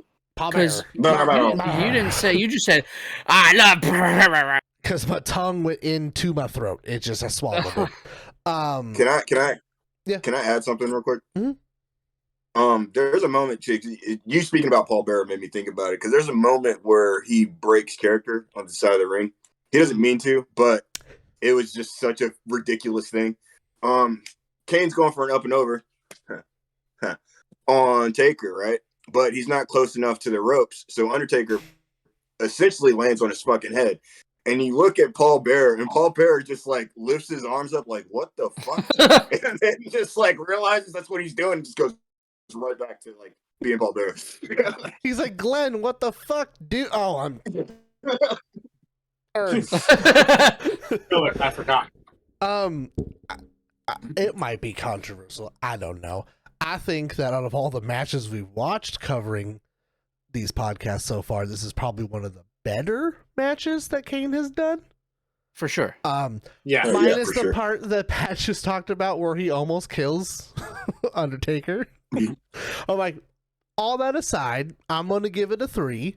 I think I have just like too much of like the nostalgia part. And like, yeah, Kane just like, him fucking standing there as a grown ass man, closing his eyes and carefully walking up to fucking Taker and touching him. It's awesome. Made me laugh so fucking hard. So I was like, this is great. I love this. Like, it's awesome. It's too good. It's like, yeah. Kane, I feel like we're just starting to realize that Kane kind of fucking sucks as a wrestler, and it's like kind of eye opening. But like, I also, distinctly feel remember they like work well making an together. argument for Kane. Like, oh man, he's being slept on. He sucks. He's a Royal Rumble guy. That's all he is. Like, he's good for spots. I think the upside is that him and Taker do mesh well together. So like it helps a little bit, but like it's gone on, it like hurts because I love him. I love the character of Kane, but like, God, he's just not good. Ethan? Went 2.5 for the theatrics and the story alone. With Taker and Kane, especially Kane, you got a ceiling for sure with how good the in-ring is going to be. But you're not going to get a better, more nostalgic and fun, good story. I mean, this didn't bring me down from the high I was on from Angle and Eddie at all, honestly, because it was its own thing, and like looking back and seeing Paul Bearer show up. I mean, I really don't have a bad thing to say about it. It's not an amazing match, but it's not supposed to be. I don't want these dudes out here trying to have a fucking 5-star match. They do their thing, and that's what makes it great, is because it's different than any of the other big matches on this card. So 2.5 from me. I like it. Fellas, we officially... I sorry, I just wanted to add one thing. MSG having that, like, the hard camera be the screen right there, and having that promo shot of Kane and then the cross. I remember that shot so vividly that anytime I think of WrestleMania 20, that's what I think of. I don't think of the main event or anything else, really. I just think of Taker, Kane standing in the middle of the ring, and then that shot of the MSG like screen right in the middle. It's just badass, man. It's nostalgic, like Ethan said. You can get to this main event so Ethan get some sleep, bro. Oh man, Dude, I've almost been up 24 hours. Fellas, we are at the penultimate finish of WrestleMania 20. We get Triple H defending the big gold, the World Heavyweight Championship against Shawn Michaels and Chris Benoit threat match. this crowd was pro Benoit from the jump. Very obvious who they wanted to win. You get Michaels and Benoit starting off by beating up on Triple H before focusing on one another. It eventually spills to the outside, and you get a big fucking moonsault from Shawn Michaels from the top rope to the outside. Pretty badass. Benoit slingshots Michaels into the turnbuckle, but instead he hits the ring post, and it is the perfect blade job. You see him as he's about to be slingshot. It's so smooth. It's so smooth. It's so smooth. David goddamn Copperfield, I had to go back. So I was like, how the fuck did he start bleeding? Yep. I mean, and it's immediate, right? He got himself so good that by the time he hits the ring post, boom, he flicks his hair back, and you hear the crowd groan from how bad the blood is already. You had, some other cool stuff. That was a seamless moment there. Then you have Shawn Michaels and Triple H double team Chris Benoit hitting a suplex from one announce table to the other. You have Triple H get some color, and then the ultimate finish. I mean, you have Shawn Michaels go for the sweet chin music. Chris Benoit dumps him to the outside, and then you get a crippler crossface, which felt like forever. I mean, dude, they had you suspended for so long, and Benoit he held it for 2 minutes, I think. It's like just shy of 2 minutes, maybe. And you have Triple H going out, but not going out. His arm's up. He drops it, and he barely catches it. The crowd groans again. They were eating out the palm of their hands. Oh, man. You get a win for Chris Benoit via crippler crossface, submitting Triple H, your champion. So there's no question that Benoit is your champion. After the match, you have Eddie Guerrero come down after Benoit gets off the rope, off the top turnbuckle, like he's doing his pose, comes down. Benoit and Guerrero, they have a hug. They're crying. It's a beautiful moment. The confetti's flying. I feel like that's one of the more iconic moments in wrestling. Pat, I'm going to start with you, man, because you had made mention about potentially going 5. What are you going here, man? Do you have anything else? And I'm going to go 5. To add to it, not really. I am going to go 5 stars though. This literally is probably my favorite WrestleMania match. I fucking love this shit. I remember as a kid it being my favorite WrestleMania match to the point, and I remember literally crying when Chris Benoit won the championship. Yeah. I remember how excited I was, and I remembered yesterday rewatching it, just reliving that excitement and that emotion, just like that, just fucking beautiful, man. This shit is great. Shawn Michaels is fucking amazing in this match. Just the selling, the blade work, Triple H doing his cerebral assassin shit where he's sitting on the sideline waiting for an opportune moment to attack when he gets his little gaps in. The table spot was sick. The match is just amazing, dude. And I've probably watched this match a million fucking times, and I never get tired of it. I love it. I love that. So yeah. Cortland, where'd you go, bud? I went 4 3/4. I tied it with the Eddie and Kurt match. It's so great, and when you look back at what we just said about the Eddie and Kurt match, you put this match on any other pay-per-view, it's 5 stars every single fucking time. Mm-hmm. But I've just sat here 4.5 hours. This is what I wanted, though. This is truly what we wanted. We wanted Benoit to win. I mean, before the match even starts, you have 20,000 people screaming, "Let's go, Benoit!" But you get all the pieces of this story, right? You get the double suplex from one announce table to the other. You got a bloody ass Shawn Michaels who immediately rolls in the ring, looks at Triple H and says, "Come on, you son of a bitch. Let's do it one on one." Yeah. And you got Triple H looking at the crowd, shook, ghost white. And he's like, "You want me, motherfucker? Let's do it." And then he just runs in the ring and they just trade, man.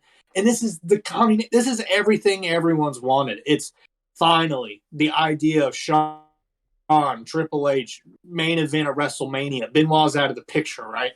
And then Benoit's back in the picture. And then neither of them even win the match, dude. But I feel and that's the thing that's so great about this match. It's kind of unanimous with this crowd that it's fuck Triple H. No matter what, the vibe of this match is that Triple H has to go home without the belt. Yep.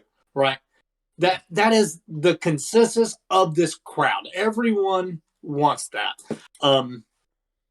And the long ass hold of the cross faces in this, there's a spot where Benoit does a sharpshooter to Triple H, and the camera angle is fucking perfect, man, because he's just holding it out of nowhere. Sweet chin music just catches Benoit out of the ring, a simple rollover, and you're like, oh shit, Sean's gonna take it. No, says I. Benoit's back in less than a minute. Like, it's just there's a lady in the front row that because I knew what the spot was that I was watching, and she is front row hard cam, doesn't even notice Sean until he's mid super kick, till he's mid sweet chin music, and she goes like, holy shit, like that's how into this match people were. Sorry. Oh, you're good. And then you got the celebration at the end, man. This is it's hard to look back on. It's sad for me. I have in my hands my prized possessions, things I've had since my childhood. And that is the big gold on Benoit. It has never came off of him. And then I have a OGWF Benoit card that sits on my case or in my glass case year round. Because this match truly was everything that I wanted it to be. Even with it being a triple threat. So, like I said, 4 3/4. I'm sure 5 years ago I would have said it's a 5-star match. And it might damn well be. And I might come back and watch it again, just this match, without watching the rest of this card and say that it is. So I don't know what I'm saying, dude. I know it's a 5-star match. It's a 5-star fucking match. Somebody can take it from me. Ethan, I see you lubing up your vocal cords over there, bud. Why don't you take it from here?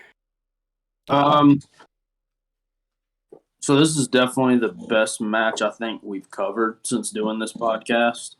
It's the highest one I've rated.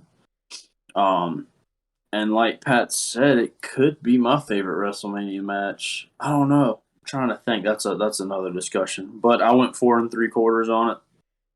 Just like Angle and Eddie. I enjoyed it even more this go around. I've seen it 3 or 4 times, but it's been so long that watching it back again, I honestly felt even more emotion every time I watch it. And, you know, not to delve into the Benoit shit, but watching his shit, it doesn't really weird me out. Because I'm able to separate what would happen 2 years later versus what it was then. Yeah. But yeah, dude. I mean, I'd be lying if I'd say I didn't fucking start to feel my eyes welling up when him and Eddie hugged at the end. I mean, because that's one of those iconic moments. And JR's call on Benoit winning, dude. Losing his voice, screaming his lungs out. I mean, this is one of the greatest matches of all time, one of the greatest WrestleMania matches of all time. I mean, to me, you can't deny it. Potentially the greatest of all time. Yeah. So 4 3/4 for me, amazing, amazing match. Casey. This is an awkward situation to be in. Oh, no. Okay. Oh, no. Okay. So first of all, I feel horrible because everyone loves this match to the moon. I'm not saying I hate the match. I'm going to start there. This match is great. My complaint is... You always got a complaint, Casey. Why can't you just like something? No. I gotta hate everything. Fuck it. Damn. I don't think that Shawn Michaels should have been in the match. I think it takes away from his win. The reason why you have a triple threat match 9 times out of 10 is that you don't want your champion to get pinned or submitted. Who the fuck takes that loss? Yeah, well, it doesn't make sense. That company doesn't give a shit because have you seen Day One? But they do it. But they do. They don't care. But they do it all the time. That's why they constantly have these triple threat and fatal 4-ways, and like adamantly, not a single motherfucker. The 2 other people in that ring, besides Benoit, the people in the back, none of them thought Benoit could be champion. Hence them doing a triple threat because they didn't want to make Triple H look weak. What did they end up doing? He fucking tapped at the end of the day regardless. And then all you really did was just get a shit ton of Shawn Michaels blood all over Benoit. Like, I don't think it helped in the fucking slightest. Like, it doesn't take away from it being a good match. I just thought it was unnecessary. I feel where you're at. I mean, you know how I can be very fickle about shit. Yeah. Fickle. And I've read reviews where people gave this 3 stars. You know, so I've seen the total other end of it where it's like, you know, everything, to me, wrestling's just like art. It's going to be by who's watching it. Yeah. You know what I mean? One person could watch this and see something totally different than what we did, and that's totally cool. And I see those other ends where, like with what you're saying, you know what I mean? If that would have stuck in my mind, you know what I mean? Once you see something like that, it's hard for you to really get that out of your head when you're watching it because you're like, damn, this could have been so much better for Benoit if Shawn wasn't here. You know, for me, I got hooked regardless, And it's but one I of do those, like, see it's one of where those you're vice at. versa. It's like if Shawn was champion, it was Shawn and Benoit, or if it was Shawn or Benoit and Triple H. Like, I feel like those would have done equally as good. I feel like it doesn't make logical sense to have them in that situation. And my thing with it is the reason I can see it too, and this goes back to a personal thing. I'm not a fan of the Shawn Michaels Triple H feud, and it's been going on almost a year and a half, 2 years at this point. Why do you still got to keep inserting them back and continue this fucking melodramatic shit? So I get it. I still stick with my 4 3/4. I thought it was awesome how they pulled it off, but I get any reason why anyone would be like, damn, you know, this could have been better. I will Casey, say any person that gives this a 3 needs to fucking reevaluate themselves. needs to sort their shit out. Like, I have gripes about it, but I'm not taking away from the fact that it's a great match. It's just they didn't make a lot of sense to me, and like knowing other things that had come out later and having someone like Bruce literally confirm that like they didn't think that Benoit was even close to being ready. It's like, well, like fucking what was the point then? Like, you gave the man the shot. He did a good job, all things considered. Like, trying to still just not bring up the other shit. Yeah. What does Benoit need to do to get ready? That's Sorry, the thing. that's a whole Like, other discussion. like we had like his insane matches with Kurt Angle and everything else that he's done for the several years that he's been with the company. Before that, Like, he had matches with The Rock early on. I think like 2002, like 2001, like just as he broke in, and their main event pay-per-view matches against The Rock that are fantastic matches. None of them that I can remember were bad, and we're years down the road from that when he held his own against what you believe is the best, and you're at WrestleMania 20 and you still think he's not ready. It's just fucking ridiculous. It's not that you don't think he's ready; it's fucking politics. Yeah. It's like, I think, and that's like, I'm gonna say I'm gonna go 4.5 on it. Like I said, I don't think it's. I just wanted to like get that off my chest. That like it's just it like watching it and knowing all that, it just like made me fucking irritated. And then like I don't think that the Blade job was fucking remotely necessary. No, but it was awesome. It's fucking cool as shit. And yeah, like mind, I'm not if you take other things away and you just have that shot of Shawn and Triple H and he's like, let's get this on, motherfucker. Like, that's one of the dopest fucking things that's ever happened.